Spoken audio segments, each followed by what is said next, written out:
piangi, amore, io piango con te perché sono parte di te. Sorridi sempre, se tu non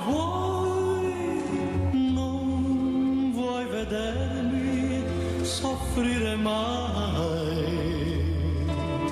Se ridi,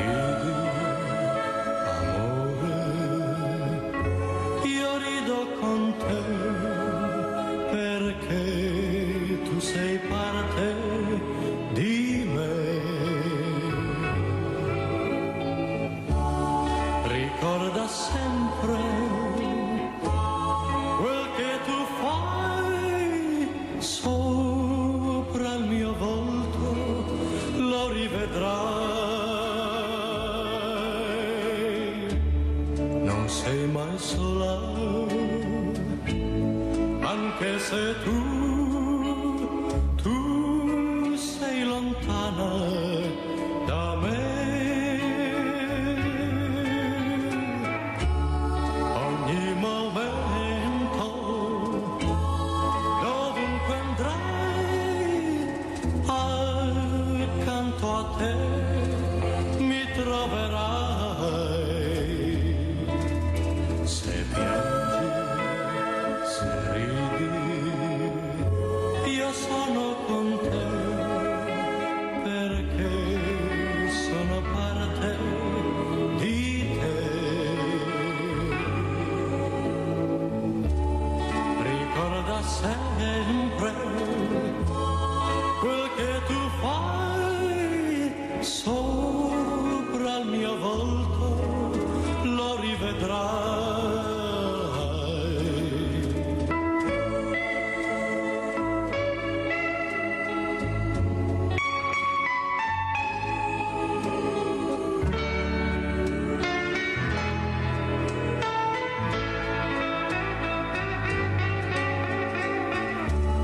Ricorda sempre quel che tu fai sopra il mio volto,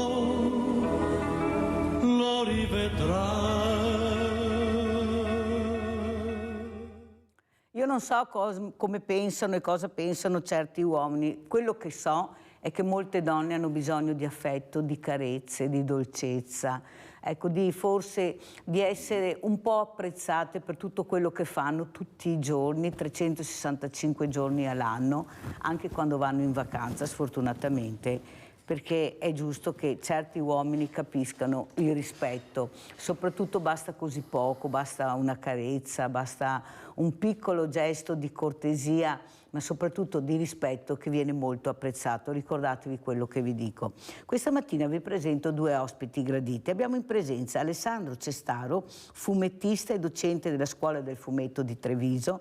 Grazie Alessandro di essere qui con noi. Saluto anche il sindaco di Possagno Valerio Favero, secondo mandato centrodestra, due uomini, parto proprio con due uomini, visto che abbiamo sentito anche questa canzone con delle parole bellissime, per far capire l'importanza che anche qualche uomo, ma io parlerei anche di persone, dovrebbero forse in questo momento che c'è una riflessione su dove vogliamo andare a parare con tutti questi femminicidi, con questi gesti inconsulti, con questi ragazzini che non sanno più cosa fare per attirare l'attenzione, ma che sanno tanto più di una breve lavata di capo a casa non mi fanno, tanto la legge minore lo protegge in tutte le maniere fino ai 14 anni, dopo diventa già qualcos'altro. Però bisogna pure che cominciamo a parlare e questa mattina inizierei proprio dal sindaco Favero, che ringrazio. Allora sindaco, com'è la situazione nel suo territorio? Perché prima sembrava che ci fossero solo le grandi città che avessero problemi, invece iniziamo a capire che forse anche nei paesi non sono più così tranquilli come si pensava. Prego. Intanto buongiorno a te, buongiorno a tutti i telespettatori di Sveglia Veneti. Sì, è vero, hai ragione, si pensava che questi episodi fossero più legati alle grandi città e quindi dove c'è una densità, diciamo, di popolazione diversa da quella dei piccoli paesini come il nostro. Ma io penso che invece questo sia un problema che riguarda tutti, che riguarda tutta l'Italia, ma non solo, è un problema di cultura, nel senso che dobbiamo cercare di ragazzi rispetto in primis per la donna, ma rispetto per tutti, cosa che oggi vedo mancare sempre di più, perché io mi ricordo quando ero ragazzino io, uno dei primi insegnamenti che veniva dato era rispetto per l'altra persona, rispetto per l'anziano, rispetto per la donna, rispetto per chi è a fianco a noi e chi vive vicino a noi. Oggi vedo che non c'è rispetto per niente, si vede anche dagli atti di vandalismo piuttosto che da altre attività che purtroppo questi ragazzi, probabilmente per mancanza di stimoli positivi, si trovano a fare. Sentiamo anche cosa ne pensa Alessandro Cestaro, che con questi ragazzini, questi bravi ragazzi per modo di dire, così tra virgolette, ecco, tu ci lavori, ci stai, sai come si comportano, tenerli anche un po' dentro certe righe non è sempre facile. Prego Alessandro. Allora, per fortuna i ragazzi con cui lavoro posso dire che sono tutti dei strabravi ragazzi. Il rispetto si apprende sin da giovani e si apprende soprattutto dai genitori e dagli esempi. Il ragazzo prende l'esempio dall'adulto, non ascolta l'adulto. Se l'adulto fumatore dice al bambino non fumare che fa male con la cicchetta in bocca, cosa sta comunicando al bambino? Fuma, che tanto è una falsità. Se gli adulti stessi portano rispetto a vicendevolmente, qualsiasi sia il sesso, razza, etnia o simili, il bambino prende questo esempio. Quindi piuttosto che partire dal basso e chiederci perché i bambini, i ragazzi non hanno rispetto, partiamo anche dall'alto e vedere gli adulti cosa fanno. Magari potrei dire anche delle cose pesanti, ma non me ne vergogno. Viviamo in una società in cui viene dato merito, successo, soldi e visibilità a persone che non ne sono assolutamente degne. E potrei parlare dal politico che corrotto, sotto indagini o simili, è comunque al potere, è comunque coperto. Quindi che messaggio stiamo dando ai giovani? Che io posso delinquere, che mal che vada divento un assessore. Tutto rispetto per il nostro ospite, sia ben chiaro.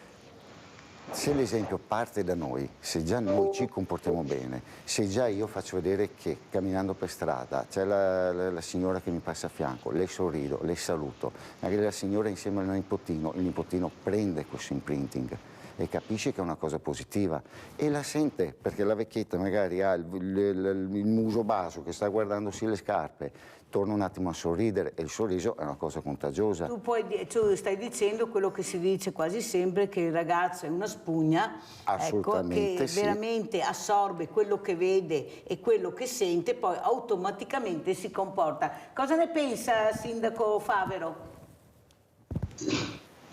Sì, sicuramente il tema dell'educazione, quindi sicuramente parte dai genitori e non evidentemente dai ragazzi, perché come diceva bene il suo ospite, i ragazzi sono delle spugne in buona sostanza e quindi assorbono ciò che vivono attorno. Il problema proprio parte da là, cioè dall'educazione che deve essere ripresa a casa, dove bisogna avere il coraggio di dire dei no. Oggi io vedo molti miei colleghi genitori fare molta difficoltà a dire no, ma devo essere onesto anch'io rispetto ai no che prendevo da mio padre e mia madre quando ero piccolo, ne dico molti meno ai miei figli, cosa che è sbagliata perché i ragazzi devono capire che ci sono dei limiti e questi limiti vanno rispettati.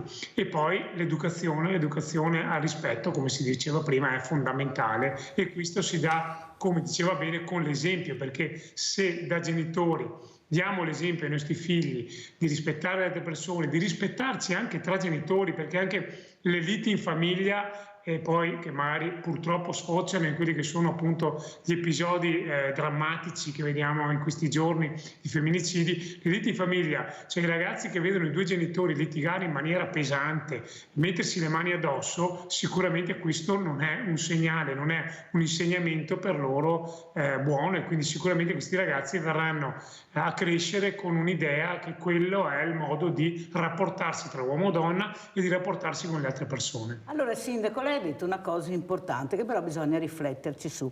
Faccio molta fatica a dire no rispetto ai no che io ricevevo dai miei genitori. Questo perché il no comporta una spiegazione.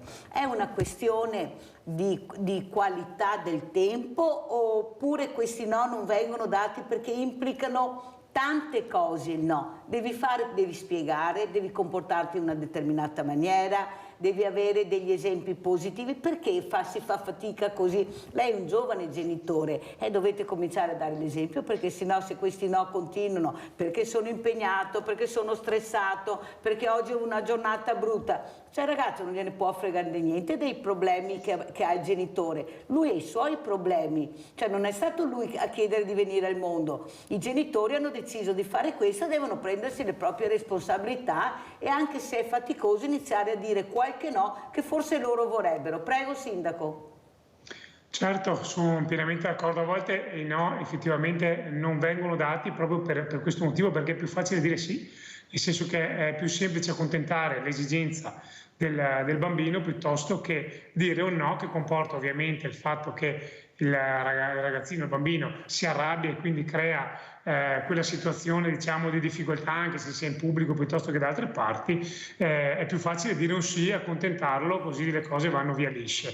Però non va fatto, cioè bisogna prendersi, come dici bene tu, la responsabilità di insegnare e di educare i nostri ragazzi. Abbiamo Rinaldo da Venezia, speriamo sia in linea stamattina. Ciao Rinaldo. Ciao Mirella e buongiorno. Bravo, così ti sento bene stamattina. Con quello che dicono, perché hanno beccato proprio il problema qual è. E giustamente, vabbè, i fiori hanno bisogno di imparare, hanno bisogno di metterli sulla buona strada, tutta sta cattiveria che è in giro. Anni, 60 anni che sono insieme con mia moglie, 56 matrimoni e 4 di amore. Non ho mai avuto problemi, a parte che quando mi levano se pollo cosa mi davo lo stesso, ma non robe trattati, andavo via con qualche amico in banca, in qualche parte. Ma però il punto, il folklore del punto, è proprio la famiglia, no? Quando arrivavo a casa, mamma e papà dove ero? A lavorare, perché faceva due mestieri, eri alto, al pomeriggio tre motori mi faceva, e io andavo volentieri da mio papà, perché imparavo, perché se facevo qualche cosa, 10 franchi, 50 franchi, e ora gli arrivo io. Dopo erano sbalassini a Cagnatri, perché non erano meglio di fiori di adesso, perché con una certa età, santa sbagli, ti insegna a imparare a vivere. E dopo, quando ti dà l'educazione e che ti vivo bene al tuo prossimo, ti hai risolto tutti i problemi. Io sono convinto, innanzitutto di sbagliare tutta questa popolarità che fa, ai fiori che fa, e bande, e cose. Io lei non stai andando a far vedere, perché mi merita anche di avere visualità, e perché non ne c'è tanti bravi fiori, ma tanti. Cara Mirella, ti saluto, buona giornata a te e ai tuoi ospiti. Grazie Rinaldo. Allora, Alex Cestaro, quello che però traspare è che forse bisognerebbe che anche tutti noi come associazioni, cercassimo di capire chi siamo e cosa possiamo fare per aiutare anche magari questi sindaci, per aiutare queste associazioni in difficoltà, queste persone soprattutto in difficoltà. Ecco, forse tutti fanno tutto, ma alla fine ci troviamo con un pugno di mosche in mano, perché come si diceva ieri non ci conosciamo, ognuno ha il proprio campanile. Ecco, cosa vuoi dire, Alessandro? Che è vero, molte associazioni partono con le migliori intenzioni e vogliono continuare assolutamente con le migliori intenzioni, però dobbiamo ricordarci anche che siamo degli esseri umani, quindi abbiamo bisogno di fare gruppo. Capisco che poi ci sono magari interessi collaterali o difficoltà, perché magari le associazioni devono muoversi in determinati modi perché non riescono a trovare neanche una comunicazione con le istituzioni che gli possono dare visibilità. Cioè, a volte dobbiamo rivolgerci a dei privati per avere spazio, per avere visibilità, per avere mezzi. Le istituzioni purtroppo quando devono dare mezzi hanno sempre miliardi di paletti, non voglio assolutamente insinuare niente, ma preferenze, chi gli è più vicino, il parente, e abbiamo degli esempi purtroppo politici che ci confermano questa cosa, che poi va a ledere per quelli che magari armati di più, sana intenzione e buona volontà, si ritrovano soli. L'unica soluzione per far fronte a questo è riuscire a fare fronte comune, a fare un fronte comune compatto, con delle idee ben chiare e dove si vuole arrivare. Abbiamo Maria da Bovolenta. Ciao Mirella e buongiorno ai tuoi ospiti. Maria, scusa, eri tu ieri che non sono riuscita a passare la telefonata, che mi dispiace? No, perché No, ero un'altra andata Maria. a fare un appuntamento per una visita. Vai. Va bene. Niente, volevo fare un saluto ai tuoi ospiti e soprattutto a te. Niente Mirella, bisogna che i genitori imparano, anche quelli di adesso, quelli che è, di dire no quando c'è no e dire sì quando c'è sì, come ho fatto sempre io, che mi hanno insegnato a casa mia. Se si poteva, si faceva sì, e se non si poteva era no. Ecco, e se andavo attorno anche un po', mamma, ma così, con la... No, e allora mi diceva, che devi lavorare e te togli quel che te vuoi. Ecco, una grazia che hai da mangiare, da vestire e che è quello che è più importante. Ma adesso delle altre frivole ha detto, vai a lavorare te le prendi, se posso te le compro, se no, no. Bisogna abituare, anche se poteva, sai Mirella. E questo è stato l'insegnamento che mi hanno dato i miei nonni, la mia mamma e mio papà. E le regole soprattutto, altro che patriarcato. Magari ci fossero ancora queste regole, il mondo cambierebbe dal giorno alla notte, massa troppe cose hanno avuto subito in mano. Se io non ho avuto niente, hai tu, è sbagliato sta roba, perché io i miei figli dicevo no, anche ai compleanni ti faccio una torta, il regalo io lo facevo il giorno dietro, no subito così. A ogni modo è tutto sbagliato dall'inizio qua Mirella, il mondo andrà sempre peggio, sempre morti e donne che vogliono sempre di più, se non c'è un cambiamento andiamo a KO, sai Mirella. Ti saluto e buona giornata a te e ai tuoi ospiti. Ciao cara. Cara Maria, cara la nostra Maria. Allora Sindaco, come commenta, ma soprattutto l'importanza delle parole della Maria? Cioè, una volta non è che fosse tutto così chiaro e limpido, perché diciamoci la verità, no? C'erano molti uomini che picchiavano le donne nel silenzio assoluto, solo che non emergeva, tantissimi bevevano, purtroppo dovuto anche a questo. Adesso ci sono i social che amplificano, però quello che c'era, come dice Maria e come sta dicendo anche lei Sindaco da parte delle famiglie, c'era il rispetto, se è no e se è sì è sì, non c'era la via di mezzo, mentre adesso la via di mezzo sarebbe quella di spiegare il no e il sì. Una volta proprio neanche si pensava di spiegare il no, era no o era sì. Adesso invece con quello che è stato fatto anche come educazione, ecco, come senso anche della famiglia, qua bisogna iniziare invece a spiegare i no e sì, e diventerà complicato perché trovo dei genitori molto imbarazzati, nel senso che come faccio a spiegare il no? Giustamente se il mio comportamento è, come dice Alessandro Cestaro, è diverso, è stato diverso fino adesso, o spiegare quel sì, mi dici di sì perché sai che io so tante cose di te, perché funziona anche così, specialmente nelle famiglie una volta unite, adesso molti separati e ne stanno pagando la conseguenza i ragazzi, non dimentichiamolo questo, Prego. Certo, sicuramente è vero, una volta il no era no, perché anche a me quando chiedevo era perché no, mi dicevano perché di no, punto e basta. Invece oggi giustamente secondo me è corretto spiegare ai ragazzi perché capiscono e capiscano le motivazioni del no, ma queste devono essere sempre supportate dall'esempio, che è la cosa fondamentale, perché giustamente come si diceva, se dico non fumare con la sigaretta in bocca, è assurdo che io dica non fumare, perché sto dando l'esempio a mio figlio che invece io fumo e quindi io sbaglio, e questa è una cosa dal punto di vista dell'insegnamento sbagliatissima.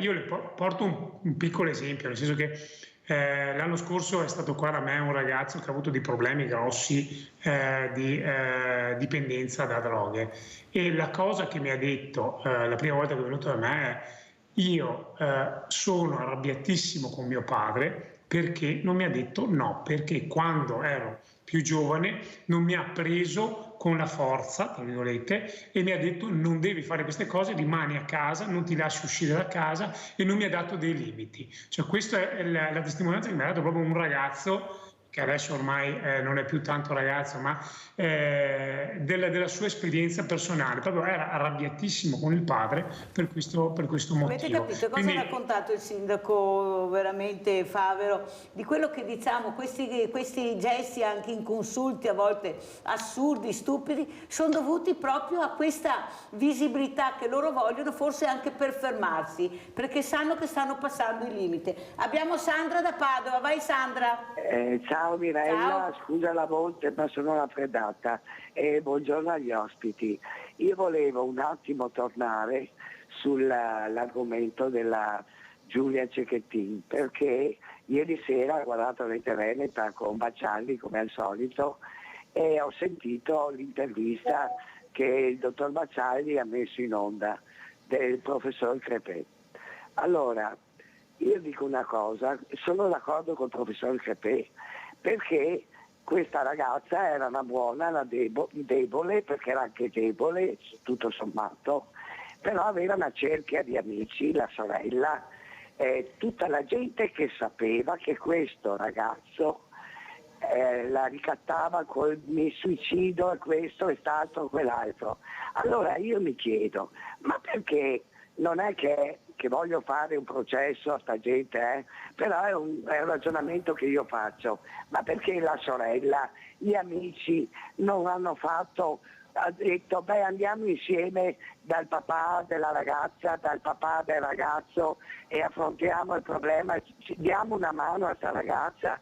Allora, se ci fosse stato, dopo può essere anche che magari la uccidesse lo stesso, magari un altro momento, però vedo che c'è tutti questi social, tutti che mettono in prima linea cosa fanno, cosa non fanno, le paure che hanno, però dopo basta, finita lì. Allora bisognerebbe delle volte prendersi la briga di dire, beh, un attimo, mi fermo e do una mano a questa persona, magari passo la parola.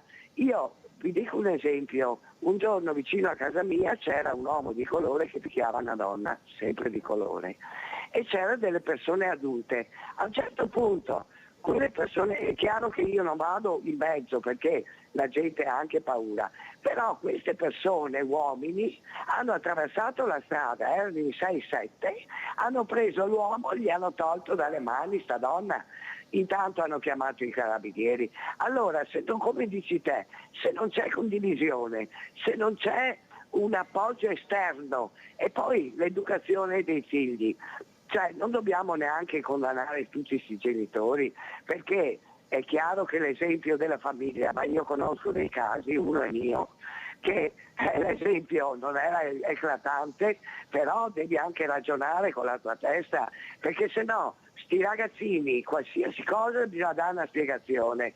Allora, quando uno vive in una famiglia, che ci siano le possibilità o che non ci siano, il ragazzo o il bambino vede che possono fargli il regalo o vede che non possono fargli il regalo, magari piange. C'è una canzone vecchissima, mamma prendevi i barocchi per te, Mirella, cioè i profumi per te e i balocchi per me non li prendevi. Allora è chiaro che lo specchio della famiglia si riflette sui figli, è normale, però bisogna anche non condannare sempre i genitori, perché mi sembra che questi genitori, è chiaro che quel ragazzo, quelli che hanno cercato la professoressa, non è un buon esempio. Magari il genitore non sa niente, magari ha impartito anche l'educazione, perché è vero, l'educazione parte dalla famiglia, però il branco fuori purtroppo devia quelle che sono anche l'educazione alla base. Molto chiara Alessandra, molto chiara, sentiamo perché Alessandro vuole intervenire, devo mandare anche la pubblicità. Vai Alessandro, grazie Sandra come sempre, prego Alessandro. Io noto una mancanza di obiettivi, non si danno degli obiettivi ai ragazzi. Cioè, nella vita tu cosa vuoi fare? Cioè, difficilmente io mi immagino un ragazzino di 6, 8, 12 anni che dice ecco io da grande voglio delinquere, ecco io da grande voglio essere violento. Gli mancano gli obiettivi, gli mancano delle mete e soprattutto per raggiungere questi obiettivi gli mancano delle tappe formative, caratteriali, professionali. Cioè, si parla tanto di ok, vedo il signore che fa violenza su una donna e cosa fanno? Lo filmano. Perché è più interessante, più figo avere i like sui social, e anche perché non piuttosto ti che e non mi espongo, non ho una faccia. Cioè, faccio veramente una fatica incredibile a digerire questi discorsi, pur che cioè, capisco, appoggio tutto, ma stiamo parlando di persone senza obiettivi. Sentiamo cosa ne pensa il sindaco Favero. Sì, è vero, cioè, i ragazzi adesso non bisogna neanche criminalizzare, giustamente come diceva la signora, tutti i genitori e neanche tutti i ragazzi, perché la maggior parte dei ragazzi sono ragazzi sani, sono ragazzi che hanno la voglia di crescere nel modo giusto e cresceranno sicuramente nel modo giusto. Purtroppo ci sono delle difficoltà che sono, ahimè, crescenti rispetto magari al passato. Io sono convinto che se si riesce a fare squadra tra istituzioni, scuola e famiglie si possa sicuramente bravo, dare un qua la voglio, però prima sentiamo Livio da Padova. Ciao Livio. Mirella, ciao, un saluto a tutti gli ospiti. Dunque, io ho una mia impressione, non so se i tuoi ospiti siano d'accordo con me o in parte d'accordo con me. Al di là del fatto che le famiglie, la scuola, le istituzioni, eccetera, devono insegnare il rispetto per la donna e non solo il rispetto, anche tutti i doveri che un uomo, che un marito, un fidanzato deve avere verso la donna. Ecco, al di là di questo, adesso io parlo in generale, io ho l'impressione che siccome la donna ha fatto rispetto a 10, 15, 20 anni fa passi da gigante, anche se non ha ancora diciamo, la parità completa con l'uomo, però la otterrà molto presto perché è anche una cosa giusta. Però l'uomo inconsciamente vede che la donna lo sta superando quasi, capisci? Lo sta superando e lui inconsciamente avverte questo. Siccome è un uomo e ha più forza, l'uomo è il simbolo della forza, diciamo, e allora questo si trasmette anche al comportamento, diciamo così, supera quello che è la ragione, diciamo. E allora questa paura inconscia lo porta inconsciamente a fare determinati atti gravissimi, l'uxoricidio, il femminicidio e altre cose, violenza, eccetera. È un impulso inconscio che lo porta a fare questo, però giustamente se questa cosa viene considerata assieme a insegnare il rispetto, l'amore per una donna. È caduta la linea a Livio, mi dispiace. Una donna vuole finire in un rapporto con un uomo per le sue ragioni, eccetera, e l'uomo si sente veramente sconfitto, perché, parlo in generale, porta dentro di sé questa paura. Bella sta frase, la sconfitta dell'uomo, dice Livio. Stiamo assistendo alla sconfitta dell'uomo di certi uomini. Gli ospiti come la pensano? Grazie Livio, allora ti risponderemo subito dopo la pubblicità.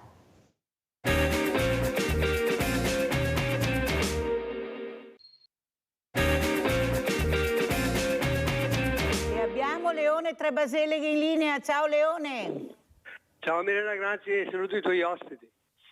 Allora, per quanto riguarda la droga, io ho vissuto a Londra negli anni 70 e dividevo la casa con un ragazzo toscano e uno sardo. E quando tornavo a casa la sera era una nuvola di marijuana. E allora divertirsi. tutti fumavano e fumavo anch'io, però non ho mai sentito, non mi ha fatto nessun effetto. Cioè io non ho mai sentito niente di che mi facesse nessun effetto, ecco. E dopo sono passati alla cocaina e anche lì si facevano queste, si divideva, no? Si facevano queste strisce, poi con la cannuccia tiravi su. E ho fatto anch'io. Niente, non mi ha mai fatto nessun effetto.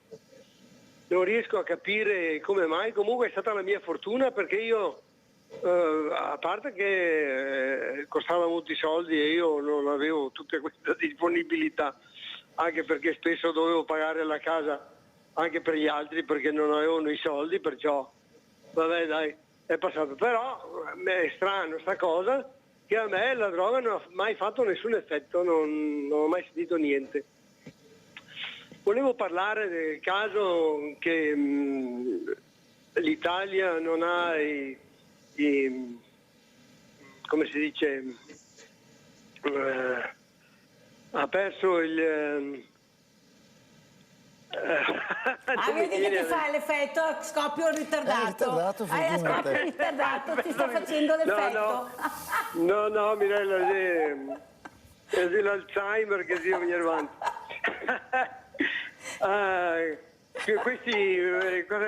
Cos'era questa manifestazione di l'Expo? Allora, è venuta una commissione a vedere Roma per l'Expo, no? Che dovevamo fare l'Expo. E hanno trovato i treni che non arrivavano puntuali, specialmente quelli ad alta velocità. La metropolitana che funziona a singhiozzo, la Roma super sporca. Ma cosa vuoi pretendere? Cosa vogliamo pretendere? Ma io non lo so. Ma ci svegliamo? Abbiamo gli occhi per vederci o dobbiamo sempre dire male dell'Europa e non guardare le cose che non vanno da noi? Adesso questo problema del ministro che è sceso dal treno, ma è lo scandalo, è il treno che è in ritardo. Io ho preso 2 volte la Frecciarossa, no, 3 volte l'ho presa, 2 volte ha fatto ritardo e la Frecciarossa mi è costata il doppio del treno normale, è arrivata dopo che se avessi preso il treno normale. Ma ti sembra un paese normale questo? Ma è possibile che succeda questo e non c'è, e i giornali non dicono niente? Leone, devo chiudere perché sennò non riescono a risponderti, dobbiamo rispondere anche a Livio. Come al solito chiamate sempre in tantissimi, grazie comunque Leone, che non passi per carità il messaggio che la droga non fa niente, perché avete sentito, guardate che ci sono ragazzi che a 18 anni girano col pannolone causa della droga, a 18 anni, perciò assolutamente che non passi il messaggio che la droga non fa niente, sono degli effetti che magari Leone non può neanche rendersi conto a livello anche cerebrale, che sono distruttivi. Mi raccomando che non passi il messaggio che la droga non fa niente. Detto questo, Sindaco, come commenta le parole di Livio e poi anche quelle di Leone? Sì, io su quelle di Livio non sono totalmente d'accordo, nel senso che nel passato la violenza c'era e probabilmente anche molto più di quella che c'è oggi, quindi siccome un percorso è stato fatto fortunatamente, perché la maggior parte degli uomini non si comporta in maniera violenta con la propria donna o con chi è vicino, mentre nel passato questo tipo di violenza, soprattutto anche quella diciamo, quell'imposizione, quel chiamiamolo patriarcato, era molto più pesante rispetto ad oggi.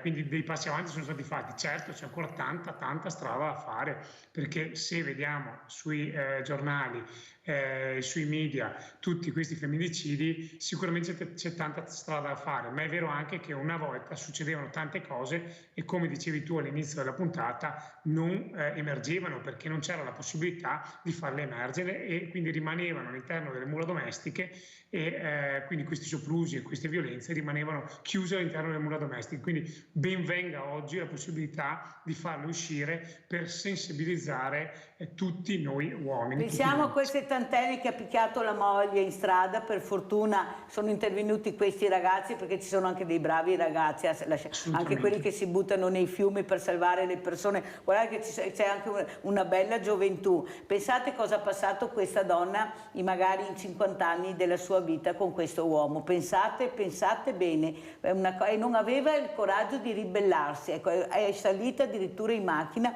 Fortunatamente questi ragazzi hanno preso la targa e questo uomo è stato arrestato. Pensate, 50 anni di soprusi, sono sicura. Prego Sindaco, dovevamo fare questa parentesi per spiegare.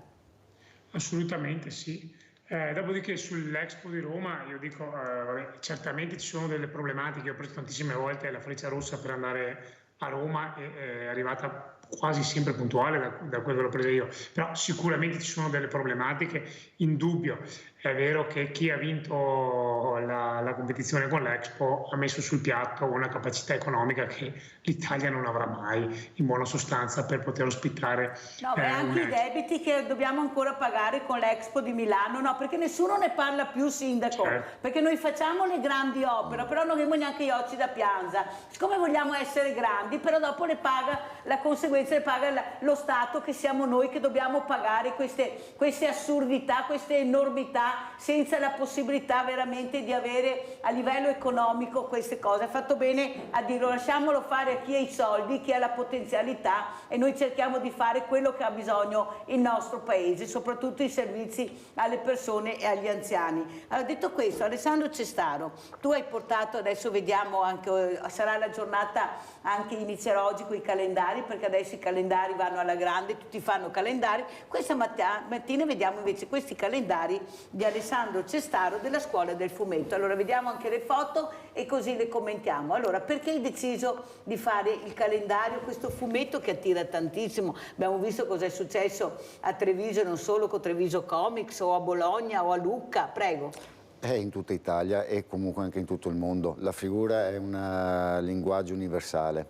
Si parlava prima di obiettivi, io mi sto intestardendo a dare gli obiettivi ai miei ragazzi che vengono a scuola, non semplicemente un luogo in cui si mettono a disegnare e magari l'insegnante si mette a cazzeggiare, chiedo scusa per francesismo, con il cellulare o a non badare l'allievo, ma proprio un laboratorio in cui do degli obiettivi, do dei progetti, e quest'anno è stato un anno pienissimo perché di progetti ne sono stati dati tanti, le vetrine annuali, le vetrine a Pregazziola. Allora, spieghiamo perché questi disegni, guardate che belli sono. Ecco, con che criterio viene scelto il disegno da mettere, ad esempio, partiamo col mese che sarà prossimo, perché oltre a dicembre poi ci sarà gennaio, perché avete deciso di fare questo disegno a gennaio? È stato un progetto, un obiettivo e un esercizio. È stato dato ai ragazzi un character design di un personaggio che poi loro, con la loro creatività, con le loro capacità e tecniche, poi seguite ovviamente anche da noi docenti, hanno sviluppato. Quindi un personaggio semplicissimo, gli è stato chiesto un elfo con un ciuffo di capelli, con un tipo di mantello, poi lo fate come volete, grande, piccolo, coccoloso, mitologico, umanizzato, a vostra discrezione e a vostra scelta, perché sì, dare degli obiettivi, ma neanche dare dei paletti. Se no, se sono abituati, se il giovane viene abituato a fare una determinata cosa senza dargli spazio creativo, tu gli stai togliendo la creatività, e noi abbiamo tanto bisogno di creatività. Cosa disegnano questi ragazzi, ad esempio? Perché per fare questi calendari oppure questi bellissimi libri che voi fate c'è proprio una creatività incredibile. Ma cos'è che la prima volta che tu vedi che disegnano, cosa disegnano per la prima volta? Cioè, qual è il personaggio che vedi? Sono sempre personaggi, allora spesso e volentieri copiano i loro maestri. C'è il ragazzo appassionato di Dragon Ball, disegnerà il personaggio di Dragon Ball perché da lui ha imparato a disegnare, da lui ha preso questa passione. Quindi spesso e volentieri appunto loro si interfacciano con una persona che non hanno mai conosciuto, di cui rispettano, ammirano e quindi copiano. Nel caso dell'autore copiano il disegno. Non so se senti delle sinergie rispetto al discorso di prima. Dopodiché noi come docenti gli insegniamo ad essere sempre man mano più indipendenti. E chi volesse essere interessato a questi calendari che c'è sia in questa versione che nell'altra versione che vediamo sul tavolo, dove si trovano? Si trovano presso la mia sede, il negozio Wonderland Comics, sito in via Sant'Antonino, numero civico 78, o presso appunto la scuola, sempre lì in via Sant'Antonino al civico 68A/B. Abbiamo anche uno store online presso il sito www.scuola del fumetto di Treviso. Divertendosi si impara, e si impara tanto. E ovviamente ho anche i vari social come su YouTube, dove tengo delle lezioni anche su YouTube molto più riassuntive, ovviamente in Comics in the Tube. Tu sei chiamato anche da tanti comuni con questa scuola del fumetto, anche per i centri estivi, dove abbiamo fatto anche a Villa Margherita. Vediamo se riusciamo a vedere anche il fumetto a Villa Margherita. E perché dico questo? Perché spero che tanti ragazzi, invece di andare nelle strade, invece di fare dei gesti inconsulti, ecco, cerchino di avvicinarsi a questo mondo bellissimo, questo mondo del fumetto, ma può essere anche la musica, qualsiasi cosa, pur di togliere dalle strade. Ecco, io vorrei che questa mattina lanciassimo questo messaggio per questi ragazzi: guardate cosa possono fare, cosa possono creare divertendosi. Ecco, vediamo il video della Villa Margherita, eccolo qua. A gennaio partiremo anche con un corso di animazione tradizionale, quindi ti lascio immaginare i risultati che poi potremmo portare avanti e soprattutto cosa i ragazzi potranno ottenere. Ovviamente dedizione, impegno e concentrarli in un obiettivo. Sentiamo cosa ne pensa il sindaco Favero, però prima di andare, perché prima abbiamo parlato con Alessandro che bisogna unirsi, bisogna fondersi, andiamo a vedere fusioni e comuni, andiamo proprio a vedere Possagno, fusione e comuni.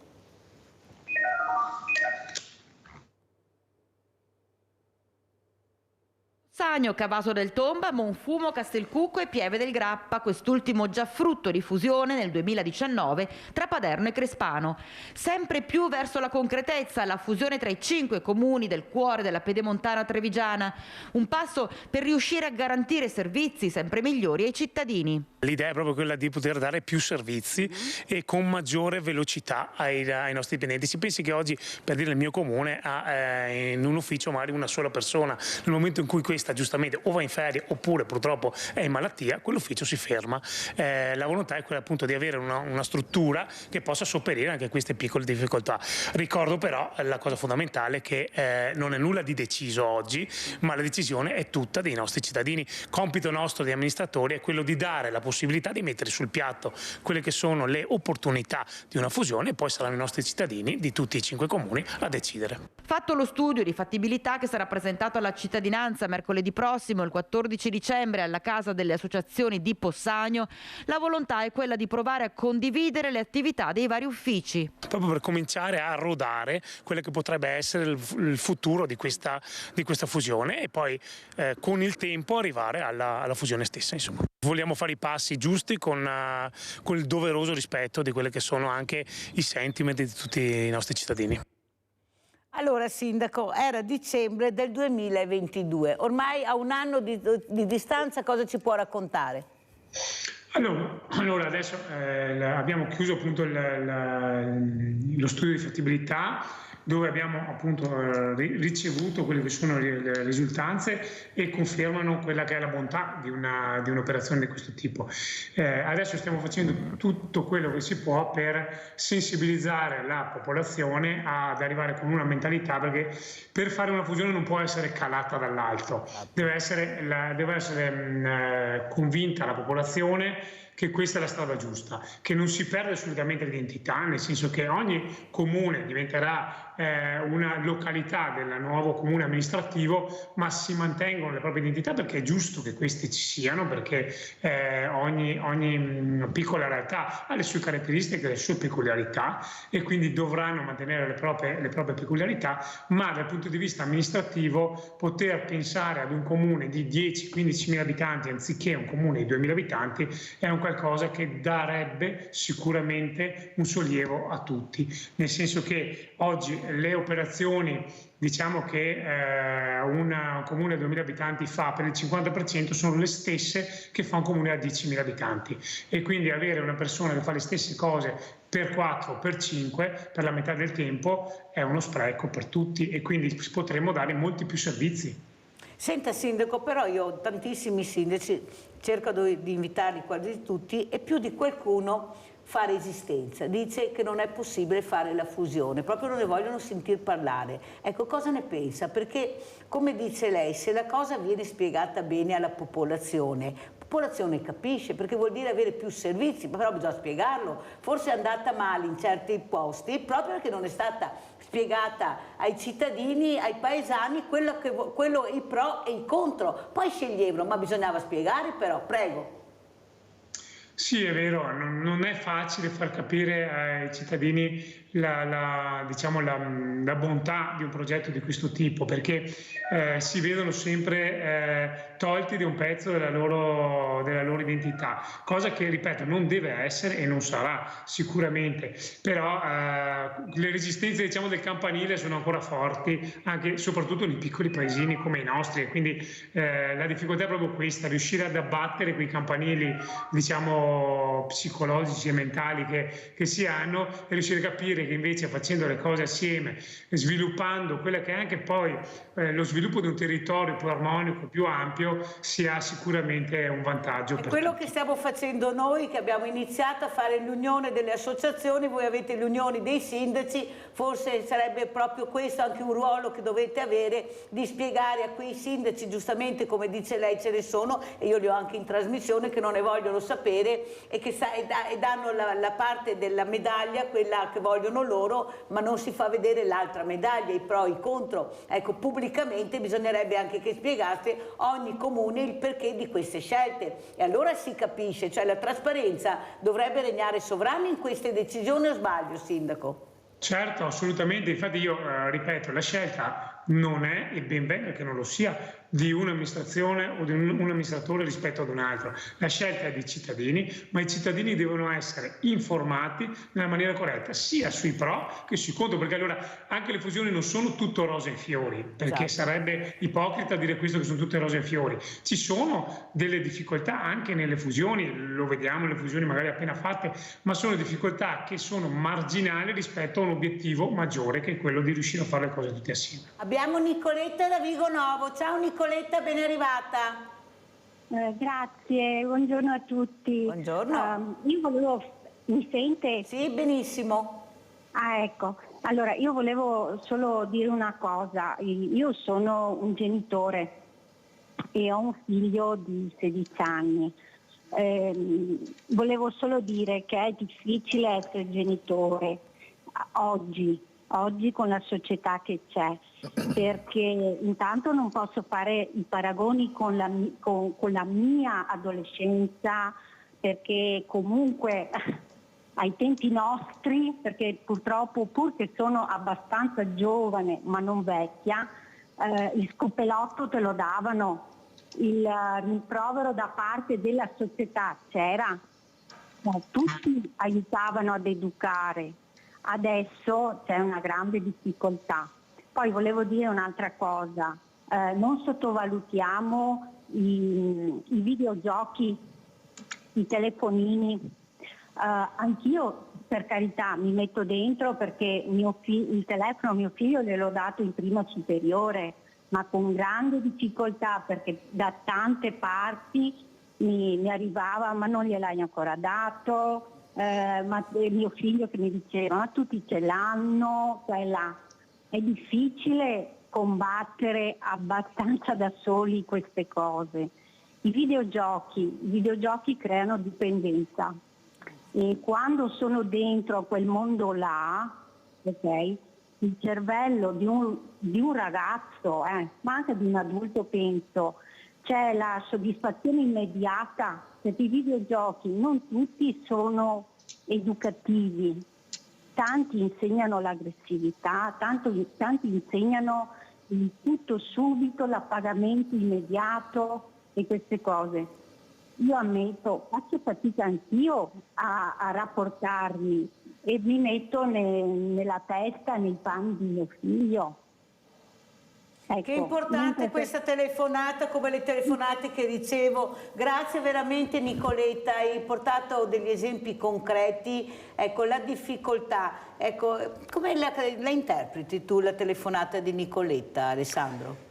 Che è difficilissimo per i genitori dire di no al cellulare, però se il genitore inizia con io non sopporto questa società, perché ti adegui a questa società? Se tutti ti dicono no, dai il cellulare a tuo figlio, tu stai dietro alla società che ti dice di fare una cosa che per te non è sana. Per fortuna che lei è riuscita a portarlo alle prime superiori con grande difficoltà da parte della comunità che diceva ma perché lo dai così tardi? Però vorrei dire ai genitori in linea che i grandi manager, i grandi direttori, da Steve Jobs come si chiama? Bill Gates e tutto, i loro figli non hanno il cellulare Musk, fino a 18 anni. Elon Musk. I loro figli zero cellulare. Sei sicuro? Sono sicuro, sono articoli che ho letto, interviste che ho letto. Il loro modo di insegnare, ok, loro sono pieni di soldi, se il figlio si annoia gli danno il cavallo, l'unicorno alato e loro hanno ben altro da fare. Cos'è che deve dare il genitore per compensare il cellulare? Amore e attenzione. Come fa il genitore a dare amore e attenzione? Ha bisogno di una società che dia lo spazio ai genitori. Non esiste che due genitori debbano sbattersi 12 ore di lavoro al giorno sottopagati, perché sento persone che vanno a lavorare a 3 euro l'ora, okay, per portare la pagnotta a casa. Vedo situazioni familiari in cui il marito è ubriaco marcio già alle 6 del pomeriggio, la moglie è ancora lì che sta lavorando come una disgraziata. L'alcol, le droghe, cosa servono? A riempire un vuoto che è dentro. Quel vuoto si chiama amore e rispetto. Abbiamo Mirella da Riese. Ciao Mirella. Adesso mi vuoi a dire, perché siccome mi diventa nervoso sentire certe cose, guarda, di questi ragazzi che non capiscono niente, duri di testa, perché proprio duri di testa. Sabato scorso sono andata a trovare la mia amica. Suo figlio, 20 anni, non veniva fuori dalla camera. Non veniva fuori dalla camera e per venire fuori che saluti la Mirella. Niente. Lei è andata, l'ha preso e ha detto, vieni fuori, saluti la Mirella. Io devo andare. Aspetta, no, lui fa, mi dai 30 euro mamma, che devo andare via oggi. E lei le fa, non li ho. Aspetta che stasera tuo papà perché adesso non ne ho. Sai che ha picchiato la mamma? E io non ho più visto. Un ragazzo che picchia la mamma è una cosa, guarda, e lei è stata zitta, dopo l'ho brincata e le ho detto, perché hai preso le botte da tuo figlio? Là bisogna mettere le cose a posto. Il papà e la mamma, perché suo figlio le ha dato la mamma? Grazie Mirella, devo chiudere perché il sindaco deve anche lasciarci, ha degli impegni grandissimi. Grazie a Valerio Favero, sindaco di Possagno, di essere stato con noi, veramente grazie. Sindaco, vuole aggiungere qualcosa in velocità? Un saluto, prego. Ringrazio tutti voi, te soprattutto in primis, e tutti i tuoi telespettatori, il tuo ospite, e vi aspetto a Possagno all'accensione dell'albero dell'8 di dicembre, il nostro albero da 35 metri, vi aspetto tutti. Grazie veramente Sindaco. Allora Alessandro Cestaro, come ci saluti? Cosa vuoi dire a Mirella da Riese, ma anche a Nicoletta? Che l'obiettivo è difficile, aiutare i ragazzi. Casomai prima di intestardirci sull'aiutare i nostri giovani cerchiamo di aiutare anche noi stessi, perché se i ragazzi ci vedono soddisfatti, ci vedono realizzati, allora è un esempio positivo che gli diamo. e magari faccio la marchetta, ma magari il genitore può anche iscriversi a un corso di Pilates, un corso di pattinaggio, un qualcosa che magari da piccolo voleva da fare. Ci stavo per arrivare. Sono aperti anche gli adulti, soprattutto c'è chi va a calcetto e c'è chi va a disegnare. Realizzatevi, perché il segreto del successo, della serenità è riuscire a realizzarsi. Ci sono ostacoli? Sì. Sono tanti? Sì. Sono difficili? Lo sappiamo benissimo, non siamo nati ieri e come genitori quello che ci aspetta sarà ancora più difficile, quindi o abbiamo le gambe forti per andare avanti o rischiamo grosso. Grazie anche al nostro Alessandro Cestaro, fumettista e docente della Scuola del Fumetto di Treviso. Grazie, pubblicità.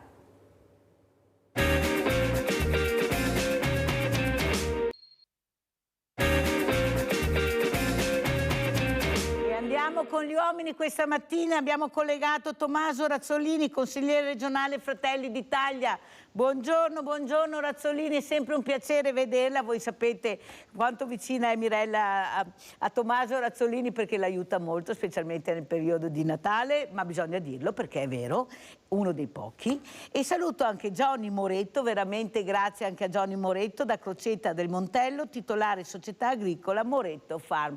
Anche Johnny sa quanto Mirella è vicina a questo ragazzo, a questa famiglia, a questa azienda che si è creata una novità, ecco, la creatività che abbiamo noi, soprattutto anche i giovani. Allora partirei proprio da Johnny Moretto. Allora, come sta andando Johnny con questa acquaponica? Mi fa piacere che ci sia anche Tommaso Razzolini che magari non ti conosce e non sa, per quello ti faccio partire per prima, cosa sei riuscito a inventarti, anche le persone che non conoscono. Cos'è l'acquaponica e cosa stai facendo e vediamo poi anche delle immagini. Prego Johnny.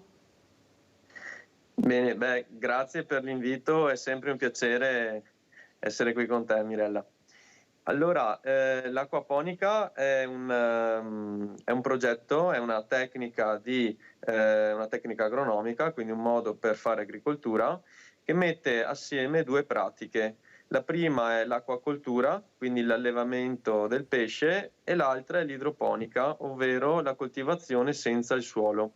In sostanza noi abbiamo una serra all'interno delle quali abbiamo delle vasche di allevamento del pesce, il pesce nuota, produce i suoi escrementi, quindi crea un'acqua fertilizzata, la quale alimenta le piante. Le piante assorbono quest'acqua fertile, vengono quindi nutrite in modo organico e fitodepurano l'acqua per il pesce. Si crea un ciclo chiuso che permette di coltivare le piante in modo organico senza la chimica e allo stesso tempo ci permette di risparmiare acqua fino al 90%, quindi siamo in linea con il concetto della sostenibilità e circolarità, problematiche che sempre di più ne sentiamo l'esigenza di dover attuare ed affrontare. Johnny, adesso che hai anche l'assessore Razzolini, consigliere regionale, noi lo abbiamo già fatto diventare assessore, lui era già a Montebelluna ma adesso lo vogliamo in regione. Quello che volevo capire è come mai tanta difficoltà, specialmente nell'imprenditoria giovanile, in questi giovani che sono anche dei creativi, di portare avanti ecco, queste nuove realtà, queste realtà che fanno anche bene alla società perché mangiamo meglio, mangiamo più sano, però la burocrazia e il supporto è veramente difficoltoso, o sbaglio? E com'è la situazione adesso e cosa vuoi dire a Tommaso Razzolini? Sì, la situazione non è semplice partire con questo genere di metodologie, di tecniche, perché l'innovazione di contro si porta dietro la diffidenza, si porta dietro l'investimento, quindi noi ci siamo appoggiati a un strumento regionale che è stato il programma di sviluppo rurale, che oggi si chiama CSR, complemento di sviluppo rurale, che ci ha dato una mano per partire. Ben si intende, il lavoro da fare adesso è proprio quello di riuscire a far capire al cliente, far capire al mercato che oggi non è più solo una tecnica diversa, ma è una necessità utilizzare questa tecnica perché bisogna produrre più cibo, ma bisogna produrlo in modo più sostenibile, perché se continuiamo a coltivare come abbiamo fatto fino ad oggi, lo stiamo vedendo, non è più fattibile. E anche il risparmio dell'acqua, raccontavi, Johnny? Sì, esatto, questo è un sistema che ci permette di risparmiare fino al 90% d'acqua in ambiente protetto e soprattutto ci permette anche di coltivare in aree non fertili, quindi sia all'interno di capannoni, recuperando aree normalmente non utilizzabili dalle tecniche tradizionali. E so che anche tu, Mirella, ci tieni tanto a questo argomento, ci tengo sempre a dire che queste sono tecniche inclusive, quindi che Spero permettono di riuscire a farlo con la Regione, lo sai che io lo vorrei fare agli orti sociali, speriamo di riuscire, chiedo l'aiuto anche di Razzolini perché collaboriamo con il Parco dello Storga che Razzolini conosce molto bene, con l'ULS 2, con le fragilità, che vengono ogni anno a seminare, a raccogliere, perciò pensate quanto importante sarebbe per me riuscire a portare questo, che poi faremo anche vedere. Allora, Tommaso Razzolini, come commenta le parole di Johnny Moretto e il supporto che anche voi giovani consiglieri, politici, dovete dare a queste nuove attività, a queste nuove forme anche di agricoltura? Prego. Allora, intanto saluto Johnny perché già lo conoscevo da assessore a Valdobbiadene, perché era impegnato a organizzare un evento, una manifestazione di podistica in quel di Pianezza nel comprensorio del Monte Cesena, e quindi già ho avuto modo e piacere di conoscerlo. Poi sicuramente quello che lui sta facendo è una bellissima iniziativa, perché poi diceva proprio lui è all'avanguardia, quindi chi poi parte per primo in certe strade non sempre ha la sicurezza di chi effettivamente vede queste novità per la prima volta, e quindi c'è bisogno di creare una continuità e darsi una mano. Mi hai dato uno spunto, già l'avevo pensato un po' di tempo fa, ma oggi mi è tornato in mente che tra le prossime storie di giovani che sto portando avanti potrei proprio andare a intervistare Johnny per far raccontare appunto tutto il processo di questa nuova forma di innovazione dell'acquaponica. So che in Consiglio regionale, in terza commissione, c'è anche un progetto di legge che prevede appunto il finanziamento, la valorizzazione di queste attività, e quindi quello potrebbe essere un modo per aiutare concretamente questa iniziativa, e Johnny stesso, insomma. Johnny, come commenti? Beh, credo che questa cooperazione tra azienda agricola e regione credo sia la chiave per riuscire a portare avanti e fare della differenza, quindi ringrazio assolutamente il consigliere regionale e credo, mi rendo chiaramente disponibile per questa cooperazione, anche perché ritengo che la mia non sia solo l'unica realtà da portare avanti, ma ritengo che nel futuro potrebbero nascere altre realtà che si appoggiano a questa tecnologia, e quindi c'è proprio la necessità di raccontare quello che stiamo facendo, anche per sensibilizzare poi quello che è il mercato, che poi deve accettare e acquistare questo genere di prodotto, perché se si acquistano anche questi prodotti qui, prodotti più sostenibili da questa o da altre tecniche, in un certo senso ognuno nel nostro piccolo fa del bene all'ambiente di fatto e alla comunità intera. Allora andiamo a vedere proprio questi video, perché sono molto importanti per capire cosa si può fare tutti assieme, perché è possibile. Andiamo a vedere Acquaponica 1. Io ero venuto qui a conoscere Johnny, che in realtà è un agricoltore, produce ortaggi in acquaponica. Non ho capito molto bene, acquaponica, io non ho mai sentito questa parola. L'acquaponica è la sintesi tra acquacoltura, cioè l'allevamento dei pesci, e l'idroponica, cioè la coltivazione di orticole senza suolo in acqua. Ma cosa c'entrano le carpe con l'insalata? Un'insalatina che spunta dall'acqua alla fine. Incredibile! No, è incredibile è che sotto non c'è la terra, c'è l'acqua. No. Guarda. No, Le che radici. c'è questo? Queste sono le radici. Come la tua barba lunga, via. Sì, vabbè, lasciamo stare la mia barba. Incredibile. Ma solo l'acqua? Solo acqua. Questo si chiama floating system, coltiviamo in galleggiamento. Invece qui abbiamo un sistema di coltivazione verticale che ci permette di risparmiare spazio. Al posto di una pianta posso metterne fino a 24. Qui ho 70 colonne che mi permettono di ospitare 1680 piante. È un condominio. Quindi verticale. Un grattacielo. C'è un terzo modo di coltivare in acquaponica che è questo, si chiama media bed. Queste sono delle vasche piene di argilla espansa e ghiaia e queste hanno due funzioni: sostenere piante più pesanti come un pomodoro, ma fare una cosa importantissima, il biofiltro, ovvero qui ci sono dei piccoli microrganismi che vanno a convertire quello che è la deiezione del pesce in fertilizzante per le piante. Ricordatelo, deiezione del pesce. Come si dice cacca in giapponese? Cacca, sì. Ah, si dice cacca, vabbè, ho capito. Proprio cacca. Beh, interessantissimo. Colpo di scena. Cosa c'entrano le carpe in tutto questo? Le carpe servono per dare da mangiare alle piante. Infatti queste piante qui non vengono coltivate con la chimica, come l'idroponica normalmente, ma la deiezione del pesce, la cacca, serve come fertilizzante per le piante. Eh sì, i pesci mangiano le piante e arricchiscono l'acqua con le loro deiezioni. Poi l'acqua fertilizzata dai pesci viene usata per produrre e nutrire gli ortaggi in idroponica. E vorrei fare un'altra domanda: cosa servono le piante per il pesce? Per pulirgli l'acqua. No. No, dai. E non è finita.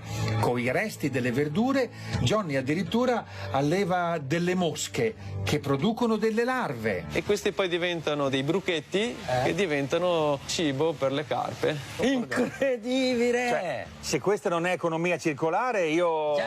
Di più non esiste. Come se fosse marito e moglie. Marito e moglie è necessario, deve avere tutti e due per creare una vita circolare perfetta. È giapponese, quindi c'ha questa pulizia etico-mentale. Vabbè, è proprio una meraviglia. Col suo sistema Johnny risparmia acqua, risparmia energia. Con soli 2,5 kW risparmia lavorazioni. Risparmio anche, se volete, un po' di salute, perché lavoro ad altezza. Certo, si dice anche dalle tue parti la terra è bassa e invece questa è alta. Ma è stato anche pensato questo sistema per un disabile, ad esempio. Non ci sono barriere architettoniche, quindi anche una carrozzina potrebbe comunque arrivare a... Perfetto. Che cos'è l'acquaponica? L'acquaponica non è altro che l'unione di due sistemi di coltivazione, ovvero l'acquacoltura, quindi l'allevamento dei pesci, e l'idroponica, la coltivazione fuori suolo. Andiamo ad unire i pregi di ognuna di queste due tecniche, ovvero l'allevamento dei pesci fornisce un'acqua ricca di nutrienti, questi nutrienti vengono trasformati in un fertilizzante, le piante lo assorbono, ripuliscono l'acqua per i pesci e si crea quindi un circuito chiuso, sostenibile, che permette la crescita e l'allevamento delle piante senza usare chimica. Che cosa troviamo qui nell'azienda? Noi abbiamo innanzitutto una serra. Questa serra è grande circa 480 metri quadri e all'interno c'è l'impianto di acquaponica. Tutta l'acqua di pioggia che casca sopra la serra noi andiamo a recuperare su dei biolaghi. Questi biolaghi hanno la funzione di ripulire l'acqua e reintrodurre l'acqua nell'impianto, quindi non andiamo ad utilizzare acqua derivata da altre fonti. Il secondo aspetto è quello energetico. Infatti di fronte alla serra abbiamo una struttura che stiamo ultimando di costruire che ospiterà un impianto fotovoltaico utile per renderla indipendente dal lato energetico.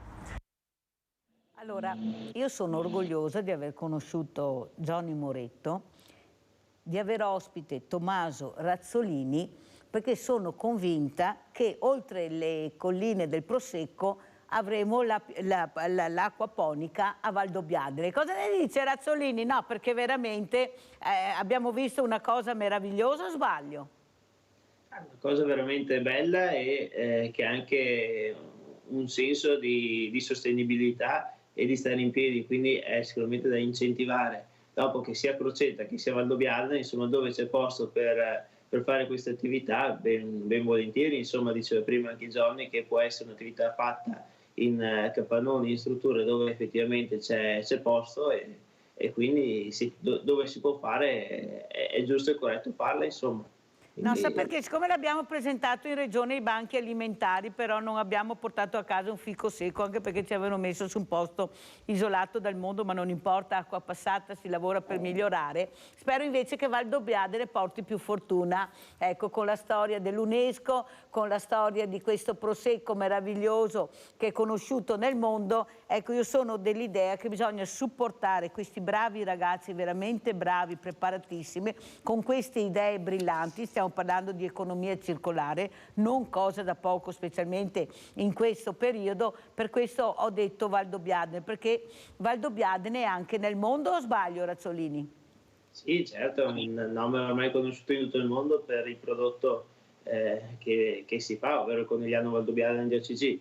Però, per dire, bisogna darsi una mano tutti quanti insieme. Alla fine non si può basare un'economia esclusivamente su una cosa, ma bisogna dare spazio a tutti e darsi una mano a vicenda. Quindi oggi aver parlato e raccontato questo progetto dell'acquaponica con Johnny che si impegna e si dà da fare, e che è un giovane che appunto ha la grinta, anche diciamo un po' la fame di creare, di portare avanti un'impresa, un'attività per arrivare a dei nuovi traguardi, quindi questa forza è sicuramente importante e deve essere da stimolo per tanti altri giovani.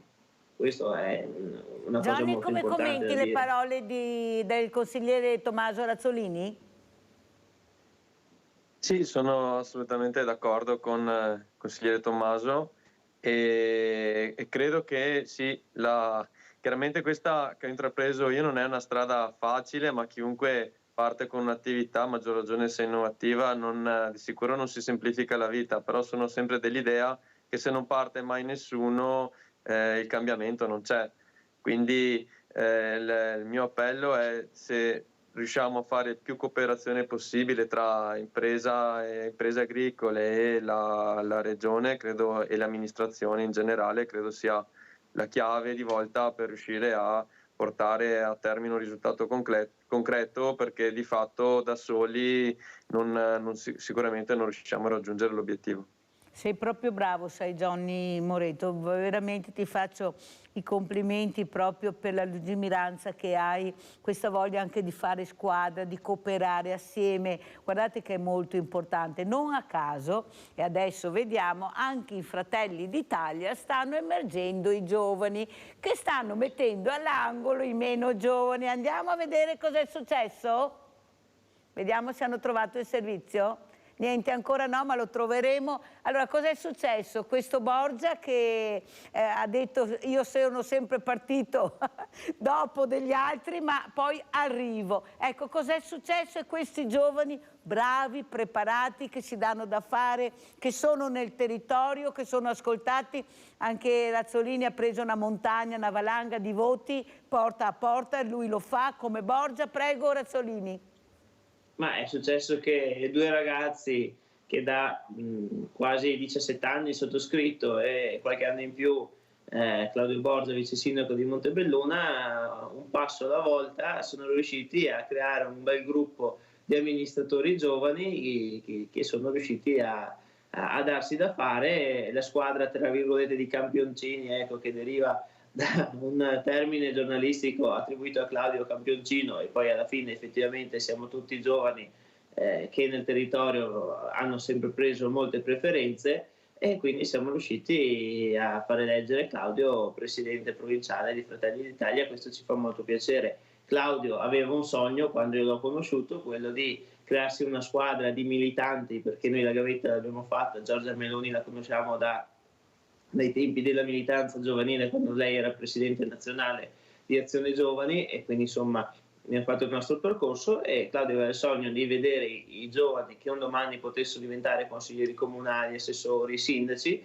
e siamo addirittura arrivati a vedere uno di questi giovani consigliere regionale. Dopo 15 anni che la provincia di Treviso non aveva più un esponente della destra trevigiana, siamo riusciti nel 2020 a riportarlo. Quindi il lavoro di Claudio è un lavoro di una comunità, di una squadra, pensato per il bene di tutto, del partito in primis, perché poi avere gente dentro, giovani amministratori che si impegnano e si danno da fare, è un qualcosa che va bene per tutto appunto il partito, però insomma ecco di dare lo spazio a tutti e di costruire e crescere insieme. Questo Claudio l'ha fatto ed è stato premiato domenica scorsa con la vittoria del congresso, dove sì, qualcuno ci dava per perdente e invece abbiamo vinto con un notevole vantaggio, insomma.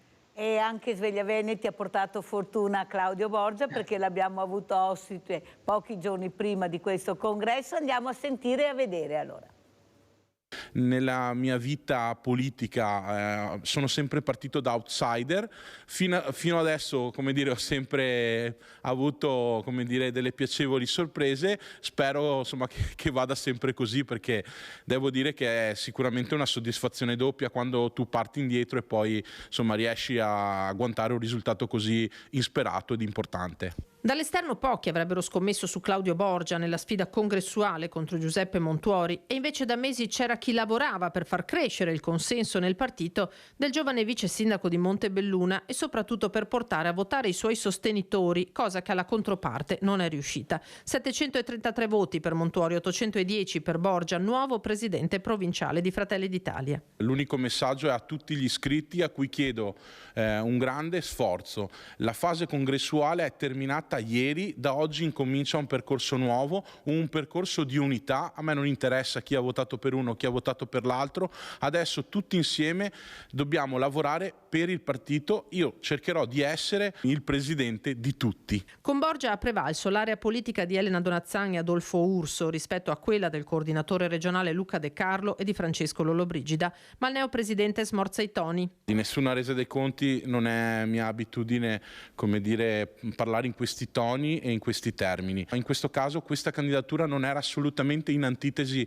ad altri o all'altra, ma era per crescere. Nella Marca Fratelli d'Italia non sarà subalterno agli alleati, anzi Borgia ha le idee chiare nel territorio, dice il partito deve guadagnare nuove posizioni. Il mio obiettivo sono i 55 comuni che andranno al voto e ovviamente le europee, perché qui in provincia di Treviso dobbiamo fare bene, dobbiamo far crescere la nostra pattuglia di amministratori locali, di sindaci. Quello che farò questa prima settimana è cercare prima di andare dai nostri 8 sindaci, incontrarli, parlarci, poi passerò a trovare il sindaco di Treviso perché è la città capoluogo, quindi Mario Conte. Cercherò in questo mio mandato di confrontarmi e cercare di ascoltare e capire cosa è bene fare e cosa è bene fare soprattutto per le amministrazioni e per i nostri iscritti, i nostri militanti.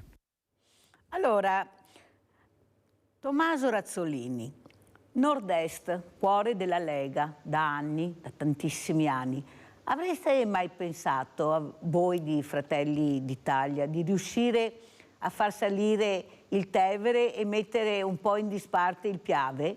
Cioè, è stata una cosa che molti si sono chiesti, come si stanno ancora chiedendo, ecco, questa svolta che state dando anche qua nel nostro territorio a questo partito. Ecco, i giovani che si stanno veramente mettendo in prima linea e stanno mettendo all'angolo queste persone diversamente giovani rispetto a loro, ma forse che hanno bussato a meno poche, che hanno meno credibilità, perché i numeri sono numeri, non sono venuti, sì, per quelli vostri sono venuti. Prego Razzolini.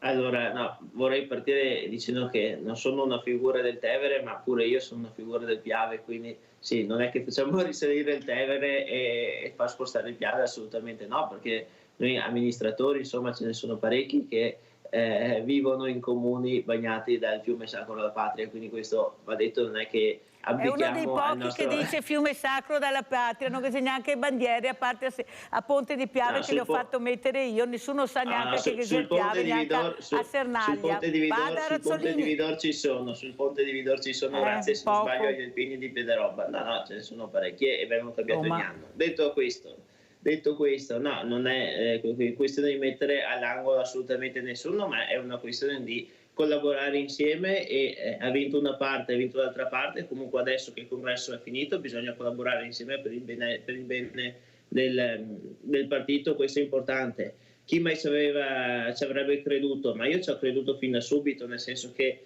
la mia militanza politica è iniziata nel 2006 2 dicembre 2006, quindi praticamente fra domani sono 17 anni di militanza politica con Alleanza Nazionale, e da lì è partito il mio percorso. Io ho conosciuto Claudio poco dopo in Azione Giovani, sempre nel movimento giovanile del partito. Una volta, è vero, magari nessuno avrebbe mai pensato, però insomma il lavoro di Giorgia Meloni e il lavoro che bisogna consolidare nel territorio, perché adesso se il partito è forte, indubbiamente è grazie alla nostra Premier che si dà da fare e che piace agli italiani e che piace anche ai veneti, perché alle politiche Fratelli d'Italia è stato, la regione Veneto è stata la regione dove Fratelli d'Italia ha preso più voti e consenso, quindi vuol dire che si riesce anche a parlare agli agricoltori, agli industriali, a categorie del nord-est, alle categorie ben rappresentate nel Veneto. Però adesso bisogna mettere le radici e quindi bisogna andare a creare i circoli, già ci sono ma bisogna implementarli, bisogna andare a mettere le figure all'interno delle istituzioni, delle amministrazioni, quindi sindaci, assessori, consiglieri comunali, e bisogna appunto crescere nel territorio con un consolidamento. Non si può pensare di non impegnarsi, di non darsi da fare, perché tanto se Giorgia Meloni che porta lei a casa i voti, perché sicuramente Giorgia Meloni è un grande aiuto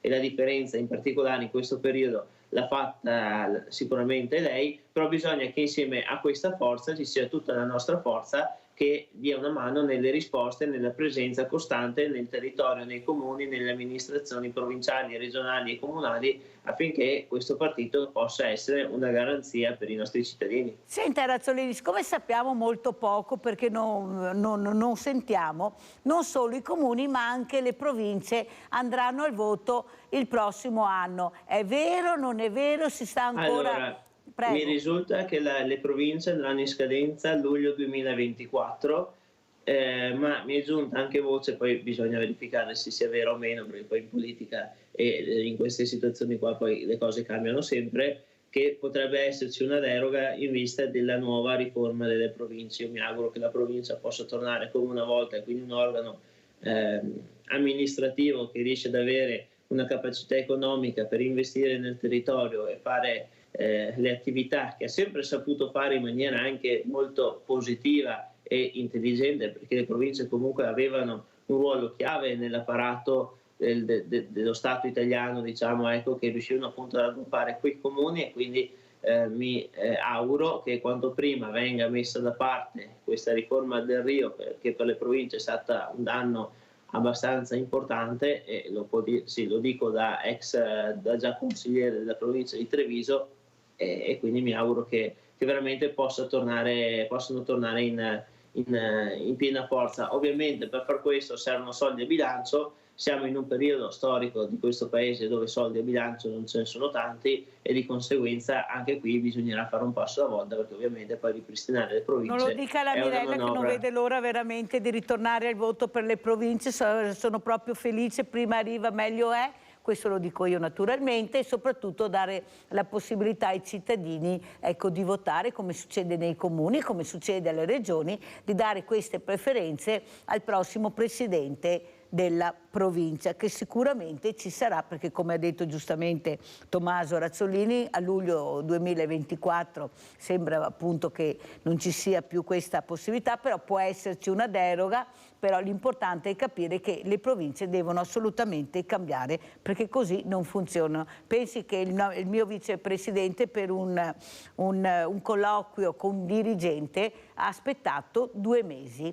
Pensate voi cosa sta succedendo, visto che ancora non riusciamo a capire cosa fanno, ecco, queste province in questo momento, perché non c'è chiarezza. Detto questo, andiamo a vedere ancora l'acquaponica, andiamo a vedere gli altri video, perché veramente si parla di energia circolare con una semplicità incredibile, come la sta spiegando il nostro Johnny Moretto. Andiamo a vedere.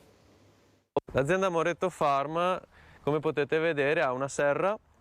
All'interno di questa serra noi abbiamo l'impianto di acquaponica, e tutta l'acqua piovana viene recuperata attraverso questi biolaghi che sono dietro di me. Cos'è il biolago? Il biolago non è altro che un invaso, potremmo definirlo semi-naturale, non contiene cloro e ci permette di pulire l'acqua. Come viene pulita l'acqua? L'acqua viene ripulita attraverso 2 sistemi. C'è un sistema meccanico e poi c'è un sistema di fitodepurazione Quindi abbiamo una canaletta con delle piante acquatiche che vanno ad assorbire i metalli pesanti e fa sì quindi di avere un'acqua sempre pulita. C'è un secondo laghetto, questo secondo laghetto ha una funzione diversa. Essendo che l'acquaponica ha un elemento fondamentale che sono i pesci, quali fonte di fertilizzazione per le piante, cerchiamo di autoriprodurli in azienda. Quindi questo secondo laghetto ha la funzione di riproduzione del pesce, che nel mio caso sono le carpe koi. Le carpe koi nella fase di frega, cioè nella fase di riproduzione, hanno bisogno di un ambiente con un fondale piuttosto basso, ricco di nascondiglie, quindi abbiamo ricreato questa situazione in un biolago dedicato a questa funzione.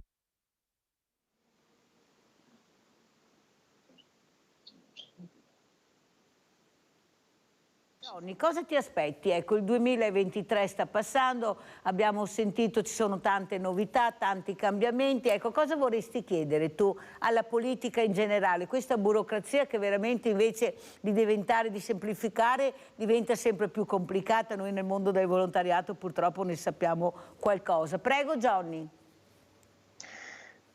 Beh sì, chiaramente sull'aspetto della burocrazia, sicuramente se si riesce ad andare verso la semplificazione è chiaramente un aiuto. Vorrei collegarmi su quello che abbiamo visto nel video, perché nel video secondo me apriamo un tema interessante che è il tema legato all'acqua, che non tocca solo quindi la tecnica dell'acquaponica, quale tecnica quindi che va a risparmiare acqua, ma apriamo il tema proprio del microinvaso. Di fatto, anche se quest'anno è stato un anno non eccessivamente problematico dal lato dell'acqua, però il trend comunque ci fa capire che la necessità d'acqua per l'agricoltura è importante. Quindi la necessità di creare anche microinvasi a scopo di irrigazione, di soccorso piuttosto che di supporto per l'agricoltura, secondo me deve essere una strategia per cui ci si deve pensare nei prossimi anni. E quindi il tema di avere microinvasi anche a livello aziendale, recuperando l'acqua piovana ad esempio come facciamo noi attraverso la copertura della serra, io credo sia un'azione politica da promuovere e una strategia chiave per affrontare in modo ottimale l'agricoltura dei prossimi anni. Allora, io poi avrò Oscar Bernardi che è presidente Confartigianato Imprese Marca Trevigiana. Ecco, tu ti senti più un artigiano o un agricoltore? Secondo te queste associazioni, anche questa Confartigianato, Confcommercio, Coldiretti, dovrebbero fare più squadra per supportare queste attività, questi giovani che stanno mettendo tutte? Guardate che ce ne sono, avete sentito, ne ho avuti anche ospiti, ecco, gli sponsor non arrivano, vanno solo dai soliti noti, nomi molto eccellenti, supporto politico. Cosa vuoi dire, Johnny? Ma allora io devo dire, come azienda agricola io sono associato a Coldiretti e devo dire che Coldiretti il pregio che ha è quello di fare squadra ed è quello di portare la voce degli agricoltori anche alle istituzioni. Sicuramente se vogliamo dire anche un aspetto su cui migliorare, io credo che tra le varie associazioni di categoria a volte ci dovrebbe essere un po' più di collaborazione, perché spesso magari i problemi sono comuni e quindi c'è la necessità di portare avanti anche tra più associazioni tematiche assieme, diciamo. Però sì, sono fondamentali per unire, diciamo così, la voce dei singoli e portarle alle istituzioni. Molto chiaro e ti ringrazio, secondo me tutti devono fare squadra, hai ragione. Sentiamo cosa ne pensa Tommaso Razzolini. Prego Razzolini. Giusto che queste associazioni di categoria appunto riescano a far sintesi nei loro rappresentanti, nei loro comunque le loro figure che si danno da fare, quindi in questo caso agricoltori piuttosto che artigiani, e che poi riescono a portare a chi rappresenta oggi le istituzioni delle osservazioni e delle proposte di legge che poi possono appunto tramutarsi in azioni concrete per cercare di dare delle giuste leggi a sostegno delle loro attività. Quindi il ruolo di queste associazioni è molto importante e fondamentale, bisogna comunque saperlo fare e fare bene, nel senso che bisogna essere da collettori tra chi rappresenti e appunto le istituzioni. Allora adesso parliamo di Prosecco, andiamo a vedere cosa è successo in questo vertice guerra Prosecco, poi ce lo spiegherà Tommaso Razzolini. Andiamo a sentire. Il Prosecco, come mi sono già espresso, si è volgarizzato. Noi dobbiamo pensare a una cosa unica al mondo, come abbiamo queste colline che sono uniche al mondo. Sta tutta qui la motivazione della protesta montante tra i produttori di Conegliano e Valdobbiadene, che ha portato ieri alla pubblicazione di una lettera aperta indirizzata all'Associazione Patrimonio Colline UNESCO e firmata da oltre 200 viticoltori eroici. Sotto accusa la deriva nella comunicazione del prodotto sempre più indistinto tra rive e pianura. Pretendiamo una corretta comunicazione territoriale. Le corrette comunicazioni territoriali sono colline del Prosecco di Conegliano e Valdobbiadene, che è la denominazione dell'Associazione UNESCO, o Conegliano Valdobbiadene Prosecco Superiore, che è la denominazione corretta del Consorzio di tutela. Perché nel mirino dei 200 firmatari non c'è solo l'Associazione UNESCO e la Presidente Marina Montedoro, ma anche il Consorzio della DOCG Superiore. Comunque domani incontrate la dirigenza del consorzio. Esatto, abbiamo richiesto di incontrare il consiglio di amministrazione al completo, oltre che al presidente e il direttore, con i quali speriamo di intavolare un discorso fruttuoso in termini di protezione di quello che è la comunicazione corretta di quello che è questo territorio Conegliano Valdobbiadene Prosecco. Per i firmatari è troppo generico indicare le colline UNESCO solamente del Prosecco o scrivere Prosecco Hills sui pullman MOM dedicati ai tour turistici, unificando chi produce ad 800 anni e chi ha convertito solo da qualche anno i campi da mais a vigne di glera. E per chi pensa che in fondo è tutto lo stesso vino, qui rispondono con i numeri. 900 ore lavoro, tutto a mano per ettaro in collina eroica, per un costo medio di 22.000 euro, contro meno di 300 ore meccanizzate in pianura per un costo medio di 3.500 euro a ettaro. Ecco che per chi vive e lavora qui non si può confondere la paglia con il fieno. Voglio dire alla signora Montedoro che questo territorio è stato dichiarato patrimonio dell'umanità e ha un nome ben preciso che si chiama Conegliano Valdobbiadene DOCG. Noi vogliamo che sia rispettato il nostro territorio e il nostro nome, non chiediamo altro.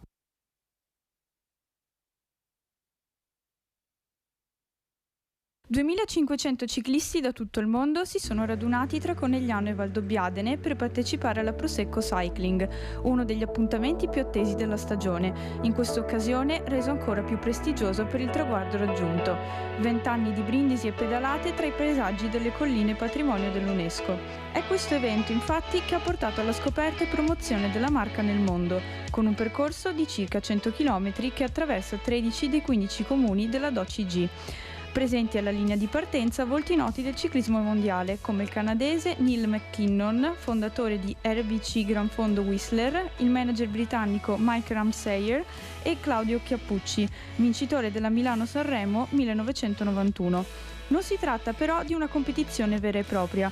I partecipanti non indossano un numero ed è consentito correre anche con una bici a pedalata assistita, perché l'obiettivo non è vincere ma godersi il paesaggio.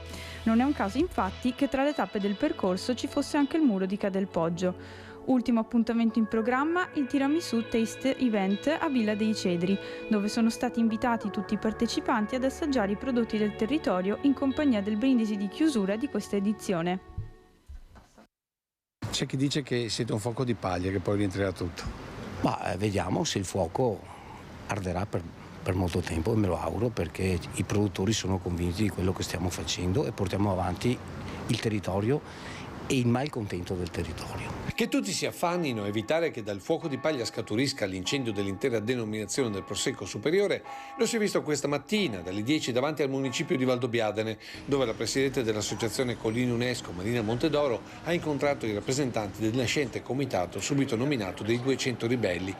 Il primo a varcare la soglia è Ivo Nardi, produttore e rappresentante della Camera di Commercio, che non ha voluto rilasciare dichiarazioni, mentre soprattutto da Lodovico Giustiniani, in rappresentanza del Consorzio DOCG Superiore Conegliano Valdobbiadene, è stata ribadita la volontà di ricucire l'ennesimo strappo.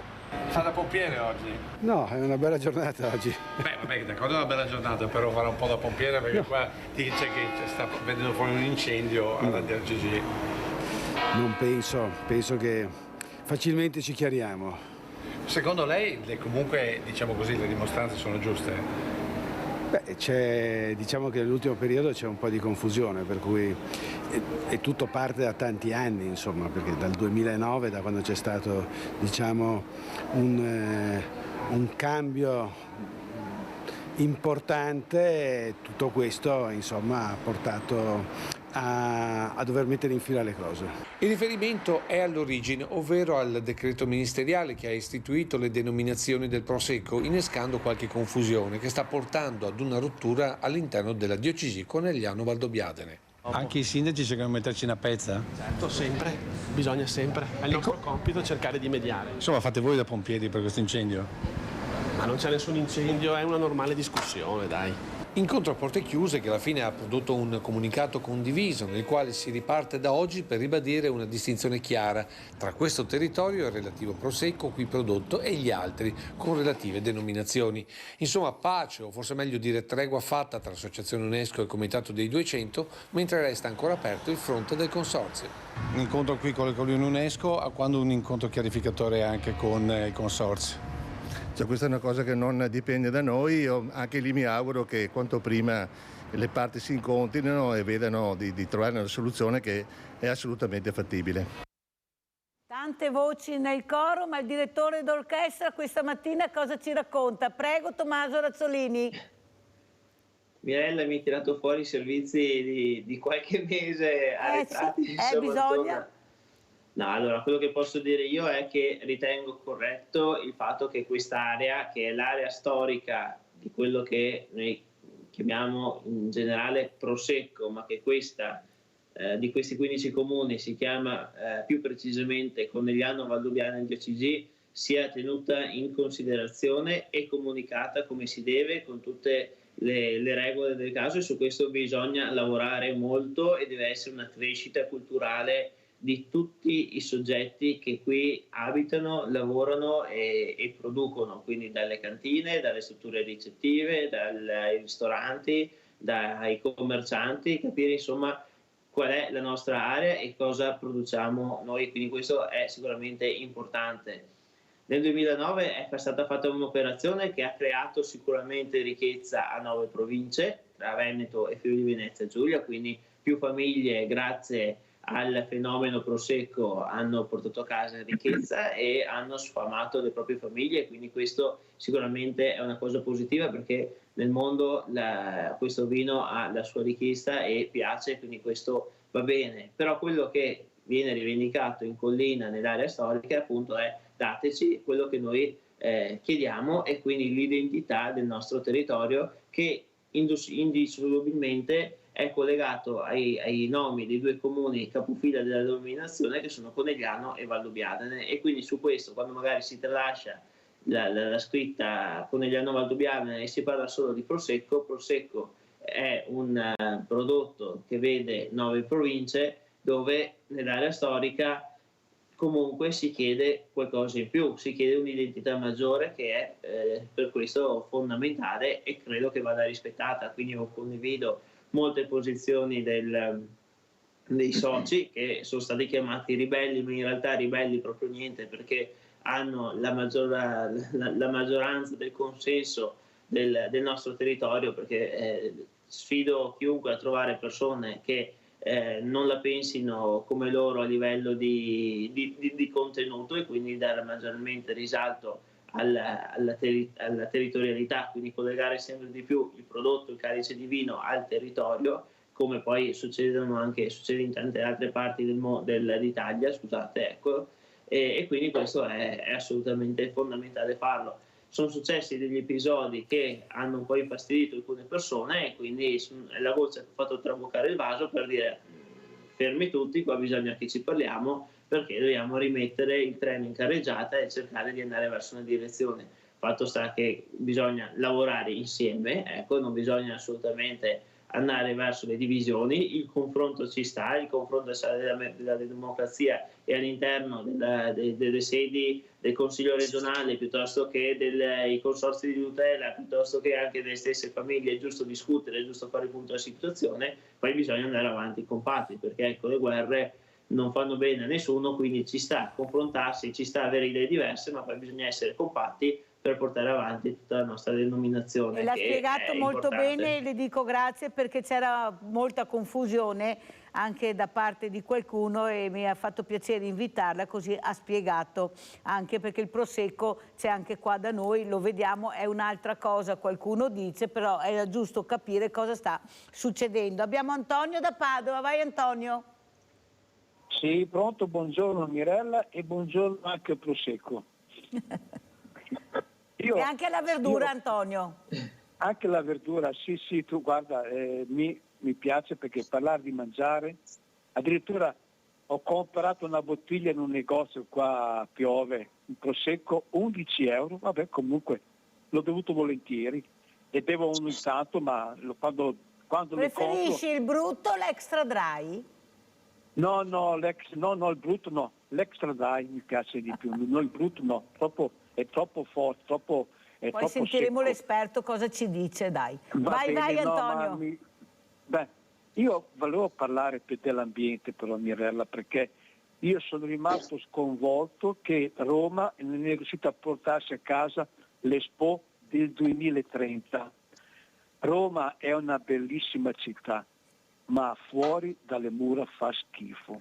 L'è tenuta malissimo, un degrado, io non lo so Mirella, ma perché a me la cultura mi piacerebbe vivere come vivono anche gli altri paesi.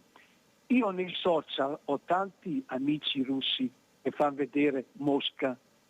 Mosca, lei è stupenda, non è grande, bella come Roma, ma è tenuta alla perfezione, non c'è una cicca per terra. Addirittura Mosca, nel fiume Mosca d'estate fanno anche il bagno, perché comunque loro anche d'inverno la neve la portano nei depuratori e praticamente non scaricano niente. Roma, se vai a prova ad andare a Roma e fare il bagno nel Tevere, vieni su cromato. Ma Mirella, ma lo sappiamo come si vive in Italia? Ma perché la gente si adatta a tutte? Tu vai fuori e ti giri i cinghiali e girano topi qui e là. Ma dico io, ma gli italiani, ma siamo così stupidi che ci abituiamo? Noi, gli italiani è come l'acqua, si adatta su ogni ambiente. Ma mi pare impossibile, ma nessuno fa niente. Ma Roma è la capitale, non è che sto parlando di Burunda è la capitale dell'Italia, Dio santo, e non riesce a portare a casa l'Expo 2030. Però guarda, mi piace perché siamo tutti tennisti, da quando Sinner ha vinto la Coppa Davis con i suoi amici, l'Italia è tutta tennista, l'importante è lo sport e basta, ma per il resto proprio l'Italia siamo messi molto ma molto male, lo guardo anch'io perché giro anche qui con la macchina per Piove, per Padova, è pieno di buche. Fanno i lavori. No, guarda che le buche ci sono dappertutto, abbiamo delle strade che sono quei lavori. Poi grazie Antonio, devo chiudere, se no non ce la faccio, devo salutare gli ospiti, devono salutare. Allora Tommaso Razzolini, come ci saluta e come commenta la telefonata di Antonio? Commento che effettivamente spesso ci lamentiamo, ma poi alla fine bisogna capire quanto ognuno di noi si impegna per le varie situazioni. Roma è vero, è una città bellissima, mi piace molto, però è molto sporca. È sporca perché la gente che è maleducata e butta via le carte, o è sporca perché il servizio di pulizia non funziona? Probabilmente tutte e due, però se ognuno di noi fosse più educato e avesse più rispetto verso il prossimo e verso l'ambiente, sicuramente le cose sarebbero diverse. Quindi sì, bisogna partire anche da una coscienza nostra, dove tutti quanti noi dovremmo comportarci bene e insegnare l'educazione, cosa che spesso anche ultimamente questa viene dimenticata, e questo è un problema serio. Come ci saluta Razzolini? Io vi saluto augurandovi ormai un buon Natale presto, ma insomma un buon periodo natalizio. A breve insomma anche noi inaugureremo l'albero di Natale l'8 dicembre in piazza Marconi qui a Valdobbiadene. Nel frattempo proseguiranno i lavori in Consiglio regionale, adesso per 2 settimane arriverà il bilancio, e quindi insomma siamo sempre sotto e cerchiamo di darci da fare, impegnarci, quindi Grazie mille a tutti voi che sostenete sempre Mirella con i vostri ascolti, e noi siamo rimasti d'accordo che la prossima settimana ci sentiamo, così vedremo di darci una mano. Ecco. Grazie come sempre a Tommaso Razzolini, consigliere regionale Fratelli d'Italia. Sentiamo come ci saluta Johnny Moretto, che inviterò assolutamente, devi venire a Villa Margherita Inclusiva. Johnny, ti manderò la mail oggi, devi esserci assolutamente, perché ho iniziato a consultare le associazioni. Ecco, ci incontriamo tra di noi. Ecco, vogliamo conoscerci. Prego Johnny, come ci saluti? Beh, innanzitutto vi ringrazio, e ringrazio te Mirella specialmente, e anche Tommaso per le opportunità di ascolto, e il mio appello è di chiudiamo l'anno con la voglia di cooperare per i prossimi anni, perché credo che davvero ce n'è la necessità, e io credo nel riuscire a fare la differenza se tutti assieme ci mettiamo a cooperare, e quindi il mio augurio è: vediamoci a Villa Margherita, vediamoci anche con Tommaso, e chiudiamo l'anno all'insegna della cooperazione. Caro il nostro Johnny Moretto, grazie Johnny Moretto, titolare Società Agricola Moretto Farm. Un abbraccio a tutta la famiglia di Johnny, perché se lo meritano veramente, e grazie anche a Tommaso Razzolini. Grazie pubblicità.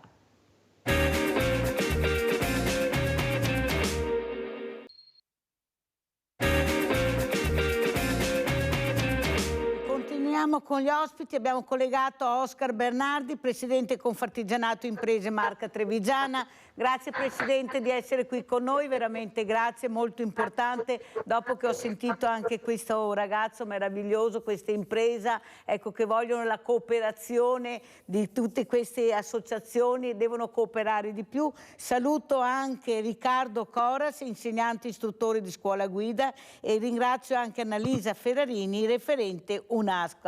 Parliamo di autoscuole, di scuola guida, molto importante anche questo. Però io partirei proprio dal Presidente Oscar Bernardi, che ha dichiarato: per la rivoluzione servono banche più disponibili e comuni attenti. Che bella questa frase, quello che ha detto il Presidente, è proprio vero, la penso anch'io così.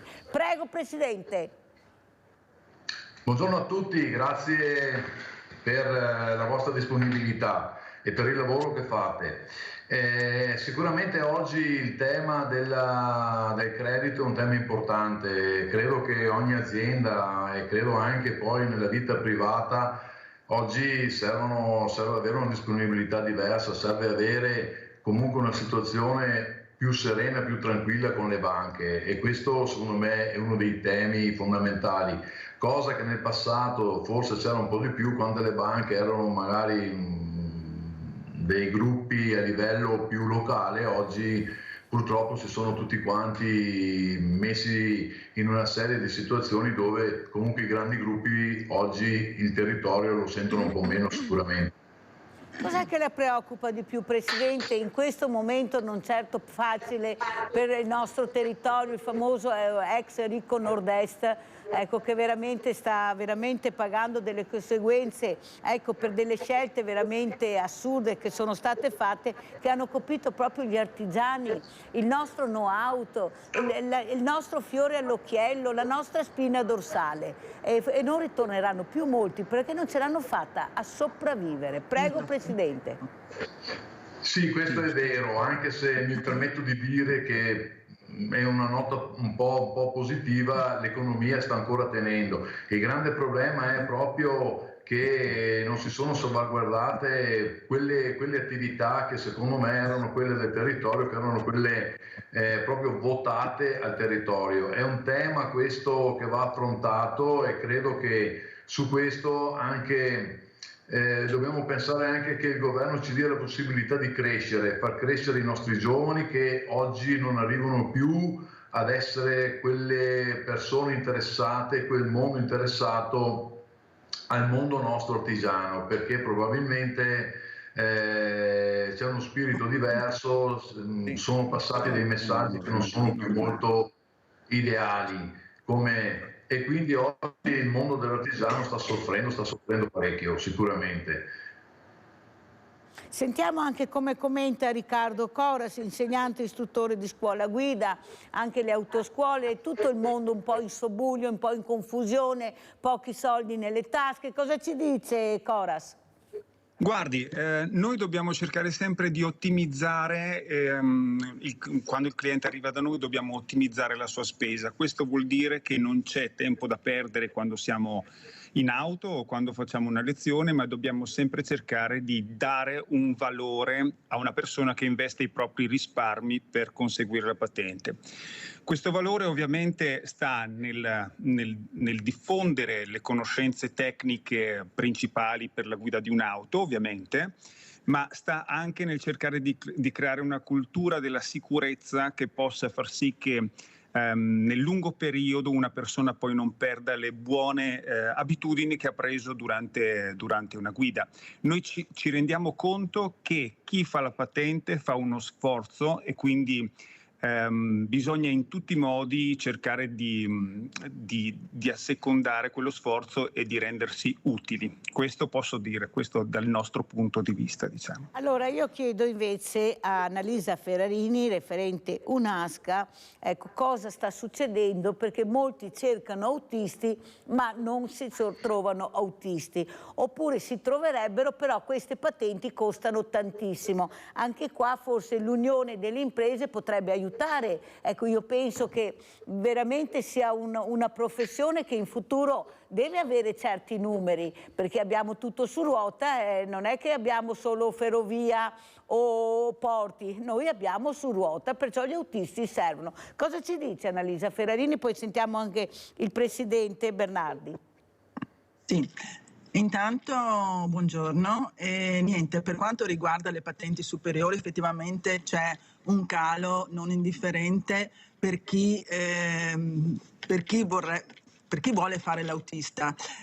Infatti ci sono ultimamente tante iniziative per le aziende, per esempio quelle grosse del nostro territorio, tipo la Contarina, tipo la MOM, che stanno appunto facendo delle iniziative proprie per fare le patenti a questi futuri dipendenti, quindi facendogli fare la patente del CAME e anche la CQC, per appunto prendersi il cliente, in questo caso prendersi il futuro lavoratore della propria azienda.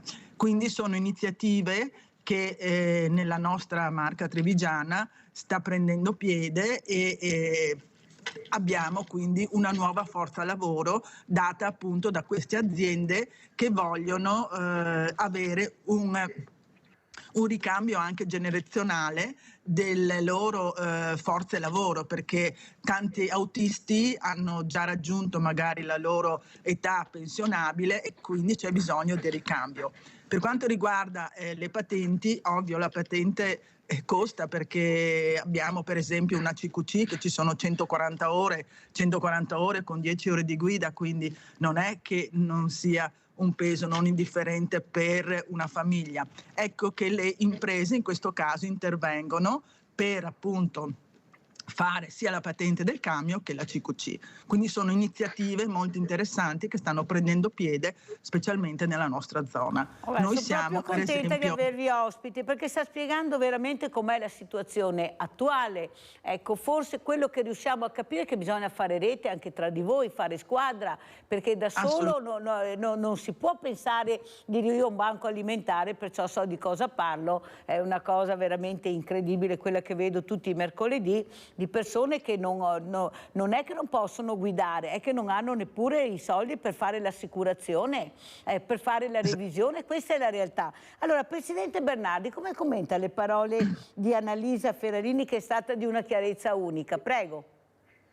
Ma guardi, condivido pienamente, anzi direi che anche noi come associazione stiamo facendo di tutto con la nostra sezione autotrasportatori. Sento basso. È un problema generale questo, perché sostanzialmente manca proprio la forza lavoro, cosa che negli anni passati questa questa situazione non c'era. Dobbiamo incentivare che arrivino nuove forze lavoro e per carità mi permetto che siano anche oltre al nostro paese Italia e quindi abbiano la possibilità di entrare in questo mondo, di entrare nelle nostre attività.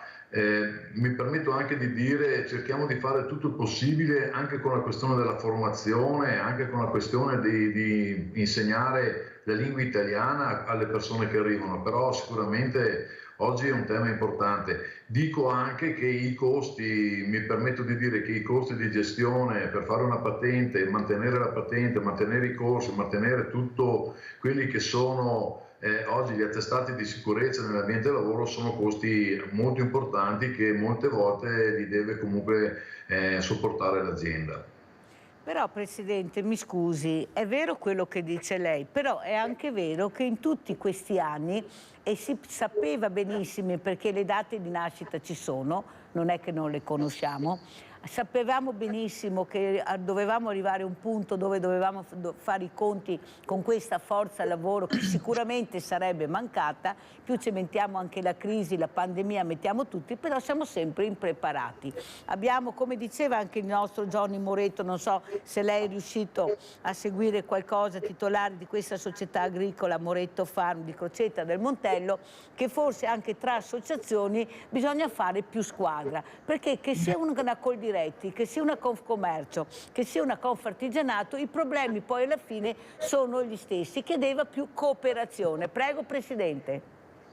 Ma guardi, la questione della cooperazione sicuramente fare rete è cosa importantissima. Mi permetto di dire che già qualcosa sta avvenendo in questi ultimi periodi. Il tema della denatalità è un tema importante che non è comunque di qualche anno fa, è un tema che comunque risale a 10-15 anni fa, perché i dati li avevamo, cioè i dati Istat sono chiari, lampanti, e questo si sa, e purtroppo quello che comunque oggi sta accadendo, che non si è arrivati ancora nella misura della controtendenza, quindi voglio dire si sta andando ancora giù, e si sta andando ancora giù ancora per i prossimi 2-3 anni.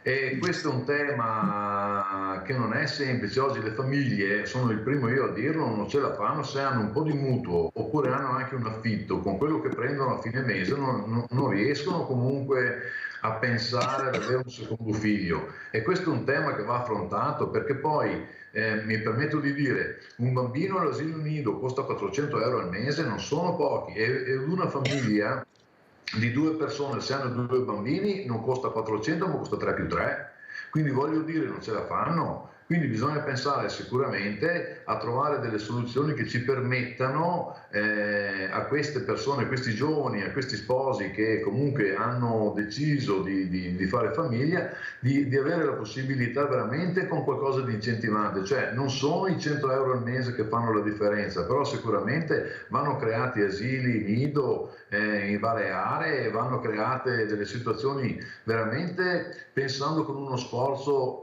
fra tutti. E quindi quando dico fra tutti sicuramente ci siamo le associazioni di categoria, le parti datoriali, ma anche comunque le amministrazioni comunali dei vari comuni e dei territori, perché è chiaro che se un paese, se un territorio si impoverisce di questo, si impoverisce di tutto, e poi mi permetto di dire rimarranno case spitte, rimarranno case dove non ci sarà più la possibilità neanche di intervenire economicamente per una loro ristrutturazione nel prossimo futuro. Allora Presidente, io voglio farvi vedere questo servizio che abbiamo ieri preso proprio per far capire l'importanza delle parole. Allora, questo servizio è del 4/8 del 2022 e c'è proprio lei con Destro. Sentiamo cosa dite, cosa avete detto e adesso come lo commenta. Andiamo a sentire. Destro ha fatto un ottimo intervento, lo devo dire, perché sostanzialmente ha centrato quali sono oggi i problemi di questo nostro paese. Se la politica non dà una continuità alle azioni che erano già attive prima di questo periodo, di questa grande crisi, sicuramente ci troveremo in difficoltà. Trova l'appoggio e la condivisione degli artigiani l'allarme sull'imminente frenata dell'economia di casa nostra lanciato dal presidente degli industriali di Treviso e Padova, Leopoldo Destro. Il presidente di Confartigianato della marca trevigiana, Oscar Bernardi, conferma che la ripresa non può reggere in uno scenario nazionale e internazionale di grande instabilità. Non abbiamo prospettive nel prossimo futuro perché ci sono troppe variabili in questo paese e comunque anche a livello internazionale le variabili sono multiple. Sicuramente molte aziende andranno in crisi e se pensiamo, mi permetto di dire oggi quanto vale solo il super bonus 110, sicuramente ci troveremo in difficoltà il prossimo anno. Cessione dei crediti, inflazione, caro energia, costo delle materie prime. L'associazione ha messo nero su bianco una serie di considerazioni e di proposte indirizzate al nuovo governo, chiamato a impegnarsi sul fronte degli incentivi, della detassazione, dell'autonomia energetica e del sostegno alle famiglie, perché l'autunno sarà carico di incognite. Oggi il costo dell'energia, il costo delle materie prime e la difficoltà di reperire materie prime nel nostro paese sicuramente non è possibile continuare così a sostenere questo sistema, quindi le aziende hanno bisogno di certezze, di sicurezze e hanno bisogno che la politica dia una continuità a quello che comunque questo paese oggi ha bisogno di avere per continuare a lavorare. Allora, Bernardi, è passato un anno di più. E com'è la situazione? Perché mi sembra che lei abbia parlato molto chiaramente, aveva le idee chiare su quello che serviva e quello che sarebbe successo, che poi si è avverato. Però mi sembra o che hanno solo sentito e non ascoltato, o c'è qualcosa che non riusciamo a capire perché non viene fatta. Eppure lei l'aveva detto chiaramente di cosa si aveva bisogno. È passato un anno, passati tanti anni, ma siamo alle solite. Prego. Ma guardi, non l'ho detto solo io, l'ho detto anche qualcun altro che rappresenta comunque una grossa fetta di persone di attività operative e lavorative nel nostro territorio. Guardi, io non voglio accusare nessuno, ma d'altra parte io dico quello che è. Sostanzialmente o riescono ad arrivare ad ascoltarci oppure le cose andranno come andranno, ma non si può fare diversamente. Lo spirito che abbiamo noi come spirito artigiano è proprio quello di far andare avanti le nostre aziende, le nostre famiglie e le famiglie dei nostri dipendenti. Questo è chiaro. Però d'altra parte, se dobbiamo fare un investimento e non sappiamo l'anno prossimo cosa potrà accadere, cosa questo governo o qualsiasi altro governo ci propone, è chiaro che comunque uno rimane sulle sue. Oggi il grande tema è proprio questo, le porto un esempio: super bonus 110 lo vogliono terminare, sicuramente sarà terminato il 31/12, ma tutte le operazioni che sono ancora in piedi cosa se ne potrà fare? Cioè, a un certo punto certe aziende non potranno più comunque fatturare perché non prenderanno più quei denari, perché probabilmente sicuramente è chiuso il 110. Cosa potrà succedere? Allora, queste aziende che oggi stanno lavorando sono in grossa difficoltà. In Italia purtroppo le cose vanno fatte così, un anno, 2 anni, o le rendono strutturali, e voglio dire strutturali, cioè quindi non dico per sempre, ma quasi, cioè 10 anni, uno ha il tempo di fare le proprie cose in maniera corretta, semplice, in sicurezza, e non ha grossi problemi anche con le banche, perché se adesso io devo andare in banca e gli chiedo un finanziamento e per quando ti serve, per dopodomani, è un po' un problema. Voglio dire, dobbiamo comunque noi incidere sulle nostre amministrazioni.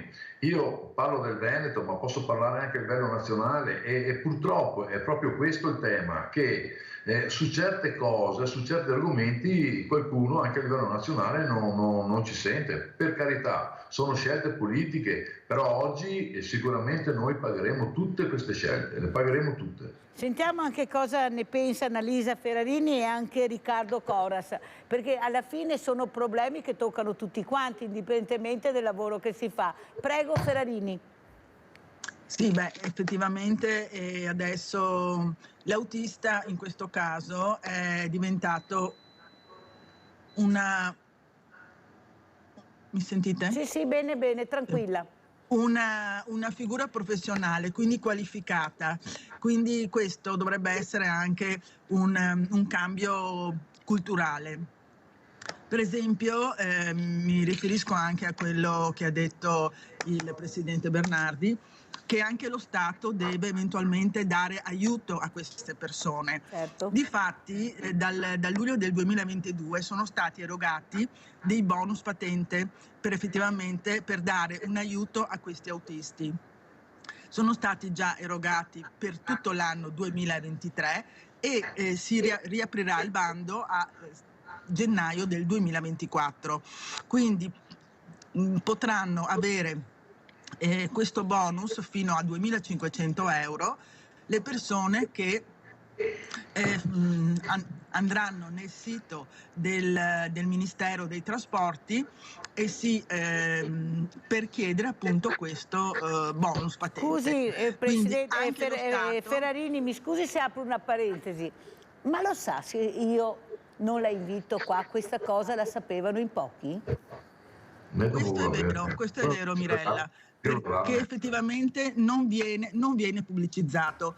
Un po' di tempo fa c'era stato anche fatto, sempre dallo Stato, il bonus per i giovani conducenti, cioè anche il ragazzo di 18 anni poteva eventualmente fare la patente e il costo di tutta la patente e la CQC, perché senza la CQC adesso la patente del camion o della corriera non è valida, era a carico sempre del Ministero. Queste cose purtroppo non vengono pubblicizzate, oppure vengono pubblicizzate però a settori. Dovrebbe essere effettivamente lo Stato a dare questo input, a far invogliare, mi faccia passare questa parola. No, ma è vero quello che sta dicendo, è inutile che diciamo non abbiamo le persone. Sì, ma non sappiamo neanche quello che puoi dare, quello che possiamo fare, perché non c'è la trasparenza e la comunicazione che dovrebbe esserci da parte dei politici, perché questa è la verità, io glielo dico, Ferrarini, non è che lo dico solo a lei, lo dico anche quando li ho ospiti. Scusa, ma cosa aspettate a informare di più? Cioè, devo invitarvi qua per sapere le cose, oppure ci dovrebbe essere una comunicazione molto più snella? Sentiamo Sebastiano da Abano, poi sentiamo Cora. Se vai Sebastiano. Sì, buongiorno signorina, lei è qui ospite.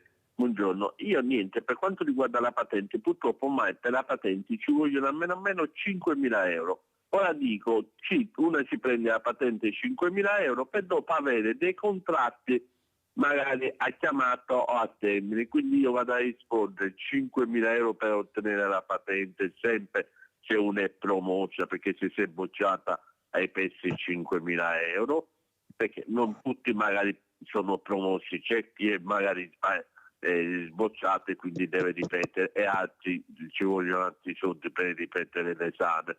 Poi per quanto riguarda l'economia, naturalmente l'economia è ferma perché purtroppo abbiamo in Italia dei contratti a chiamata o a termine. Quando tu hai un contratto precario non hai la certezza del futuro, quindi non ti puoi prendere una casa in affitto perché nessuno ti dà una casa in affitto, c'è un contratto a chiamata o a termine, perché ognuno dice io ti affitto la casa e che fra 2 mesi ti scade il contratto e se non te lo rinnovano tu come fai a pagarmi l'affitto, e ognuno non affitta le case. Poi non parliamo di farti un mutuo perché la banca con un contratto precario non te lo dà neanche se ti metti in ginocchio. Quindi io dico, finché noi abbiamo questi tipi di contratti, in Italia crescerà sempre più povertà perché manca la certezza del futuro. Tu non puoi dire oggi mi vado a comprare una macchina, la pago a rate. Perché dice se fra 2 mesi, 3 mesi non mi rinnovano il contratto, con che cosa la pago la macchina? E quindi quelle finché secondo me dovranno fare chi fa il contratto a tempo indeterminato pagare di meno di tasse, chi ha i contratti e vuole fare contratti a chiamato a tempo determinato gli fai pagare il doppio. Grazie allora, Sebastiano, devo chiudere, se i miei ospiti non possono rispondere. Hai detto una cosa importante che aveva detto anche il Presidente Bernardi, la certezza del futuro. Io investo, ma devo avere anche la certezza del futuro, cosa mi aspetta, dove vado a parare. Però vorrei sentire prima Riccardo Coras. Prego Coras. Guardate, a livello di contratti purtroppo io non posso essere d'aiuto perché è una questione politica e non saprei che cosa dire se non di essere d'accordo con voi. Quello che vediamo dai nostri uffici è che periodicamente le ditte di trasporto, sia merce che persone, vengono a richiedere autisti da noi, credendo che, di trovare un serbatoio di persone pronte per lavorare. Quindi dico a chi avrebbe intenzione di fare questo percorso, di prendere la patente e di mettersi poi sulla strada come autista, che le opportunità di lavoro, da quello che ci sembra di vedere da qui, potrebbero esserci.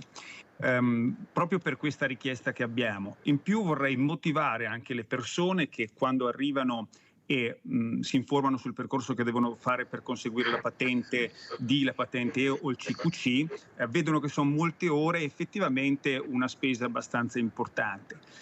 Vorrei dire che la formazione di un autista genera proprio un lavoro futuro, il fatto di diventare una figura professionale riconosciuta. Quindi se qualcuno avesse qualche dubbio potrebbe proprio andare a mettersi in gioco e non pensare di fare quello che una volta, tra virgolette, era chiamato il camionista con tutti i suoi standard, ma di diventare una figura professionale come autista.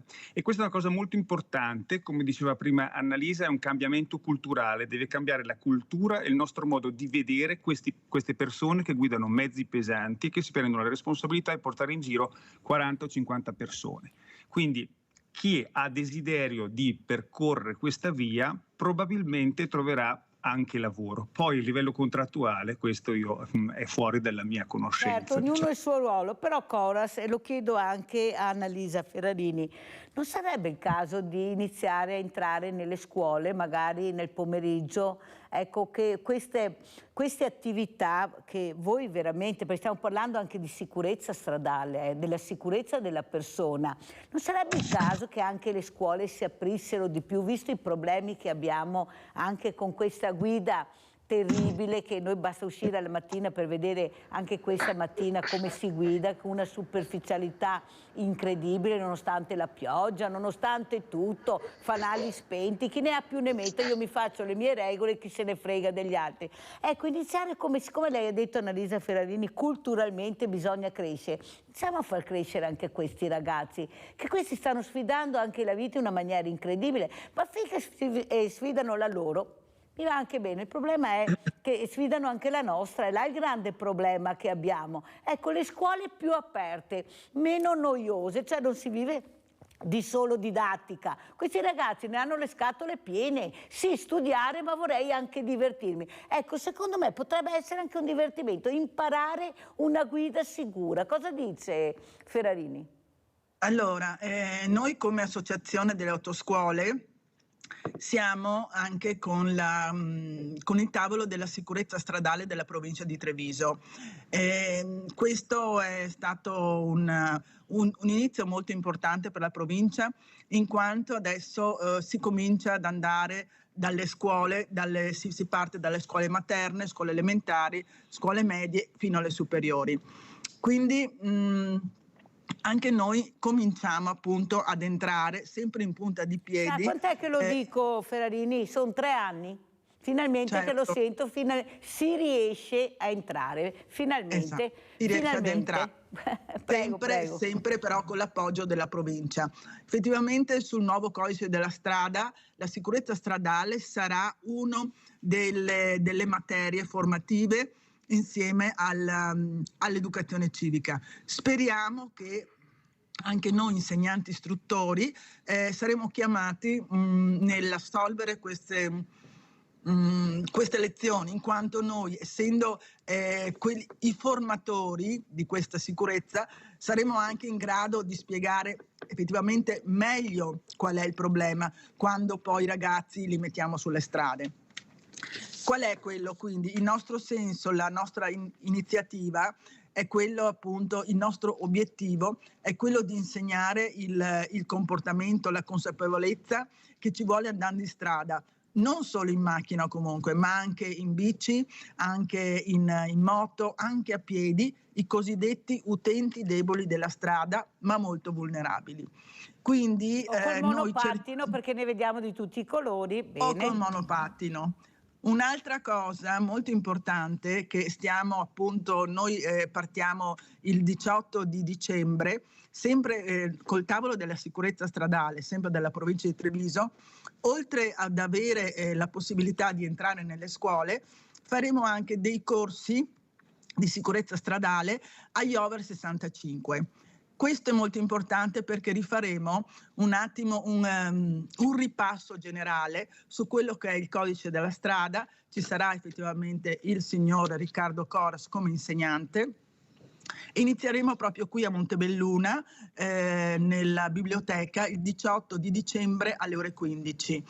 Questi verranno chiamati eventualmente chi fa parte delle università della terza età, i centri Hauser, in modo tale appunto da coinvolgere il più possibile queste persone, perché si devono rendere conto che andare in macchina non è semplice al giorno d'oggi come si pensa.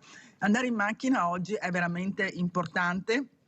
E appunto gli incidenti stradali dipendono da che cosa? Da comportamenti che devono essere cambiati, quindi da un'errata percezione del rischio. Quindi tutte queste cose che magari non ci si pensa, oppure magari quando hai la patente da più di 40 anni dice io so, quindi non occorre che spieghi un'altra volta. Però anche noi con questo possiamo appunto arrivare a queste persone e magari fargli capire delle cose che magari... No, ma ha ragione, mi congratulo per come ha spiegato, perché non è la strada.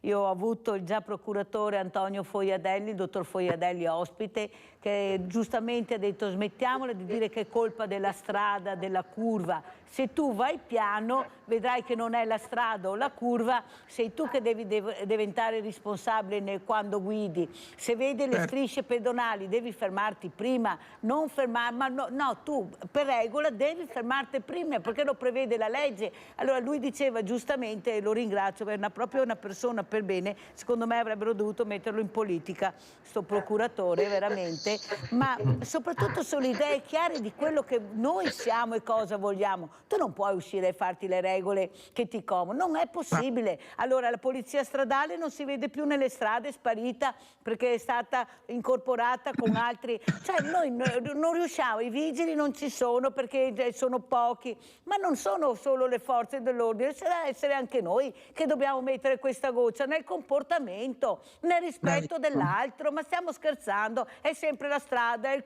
la curva, no, non è così, siamo noi che dobbiamo fare un passo indietro. Cosa ne pensa Presidente Bernardi? Anche le banche forse, adesso prendo anche le banche forse, Presidente, qualcosa in più, che visto che sono strapiene di soldi, altro che. Prego. Una domanda un po' provocatoria. Come sulla sempre, questione delle banche, come sicuramente sempre. l'ho detto prima. Sì, l'ho detto prima. Oggi purtroppo vediamo i grossi gruppi fanno utili importanti, importantissimi, fuori da ogni logica, e probabilmente la famiglia o l'artigiano o il giovane che vuole comunque mettersi in proprio è in difficoltà perché non gli viene comunque, non avendo un lavoro fisso, non avendo un lavoro che gli permetta comunque di pagare comunque un mutuo, non gli danno un affidamento. È un tema su cui noi ci stiamo battendo da molto tempo come associazione, però è chiaro che le banche stanno a un certo livello, noi stiamo a un livello più basso, perché è questo un po' che fa la differenza. Però ritengo si possono fare delle azioni che comunque aiutino questi giovani, queste persone a comunque superare questo momento di difficoltà e di crisi. E soprattutto cercare anche di far lavorare quelle persone che sono arrivate nel nostro paese, non sono tutti delinquenti, non sono tutti spacciatori, non sono tutti ladri. Io dico sempre, Presidente, loro sanno lavorare, perché io vado a vedere, non è che parlo a vanvero per sentito dire, io vado a vedere, loro sanno lavorare, è che lavorano, sanno lavorare con dei mezzi diversi, perché non hanno avuto i mezzi che abbiamo noi, ma non è vero che non sanno lavorare. Il problema è che non si vuole fare quella formazione. Adesso penso che anche gli industriali abbiano capito finalmente qualcosa, di riuscire a inserire queste figure, perché sennò non ne verremo fuori in questo paese. Faremo come gli Incas, ecco, ci chiuderemo sempre di più e poi scompariremo, perché se va avanti così i numeri sono numeri. Prego, Presidente. No, guardi, su questo le posso dare ragione, ma abbiamo già aperto anche a Treviso con il prefetto un buon rapporto di collaborazione. Cioè adesso le posso dire, loro ci dovranno dare delle liste delle persone che comunque sono, mi passi, qui in Italia, specialmente a Treviso, e che hanno comunque intenzione di fermarsi qui, perché poi sicuramente avranno parenti, figli, genitori che potranno arrivare.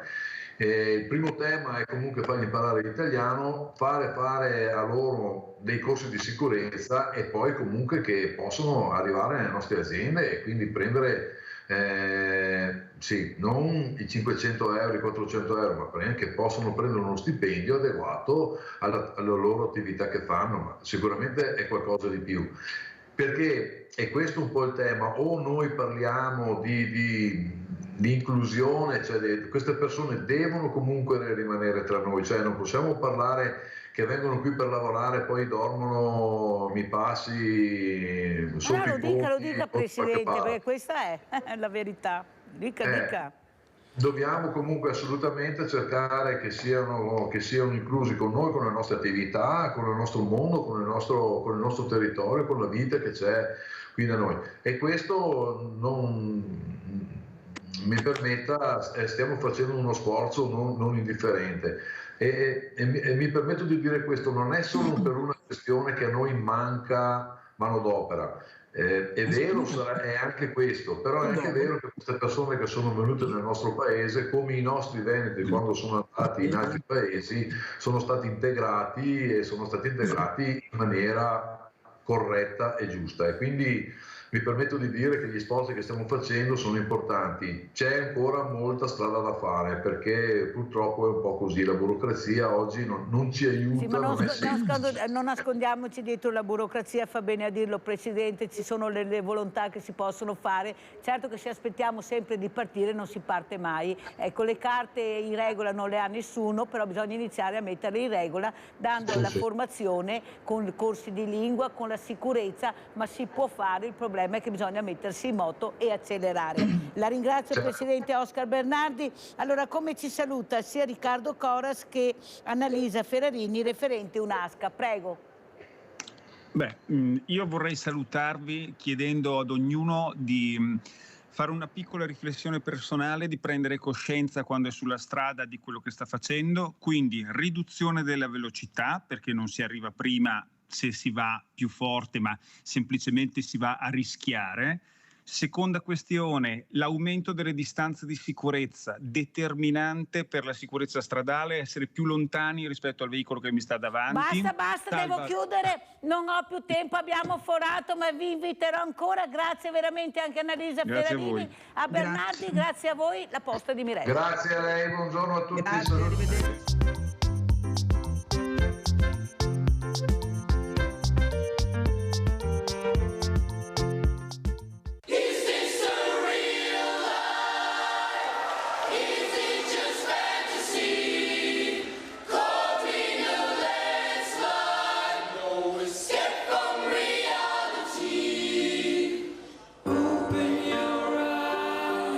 Look up to the skies and see.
of a man. Scaramouche, will you do the fandango? Santa, what the lightning.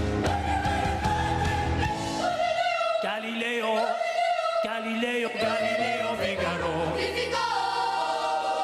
I'm just a poor boy, nobody loves me. He's just a poor boy from the poor family, sparing his life of his monstrosity.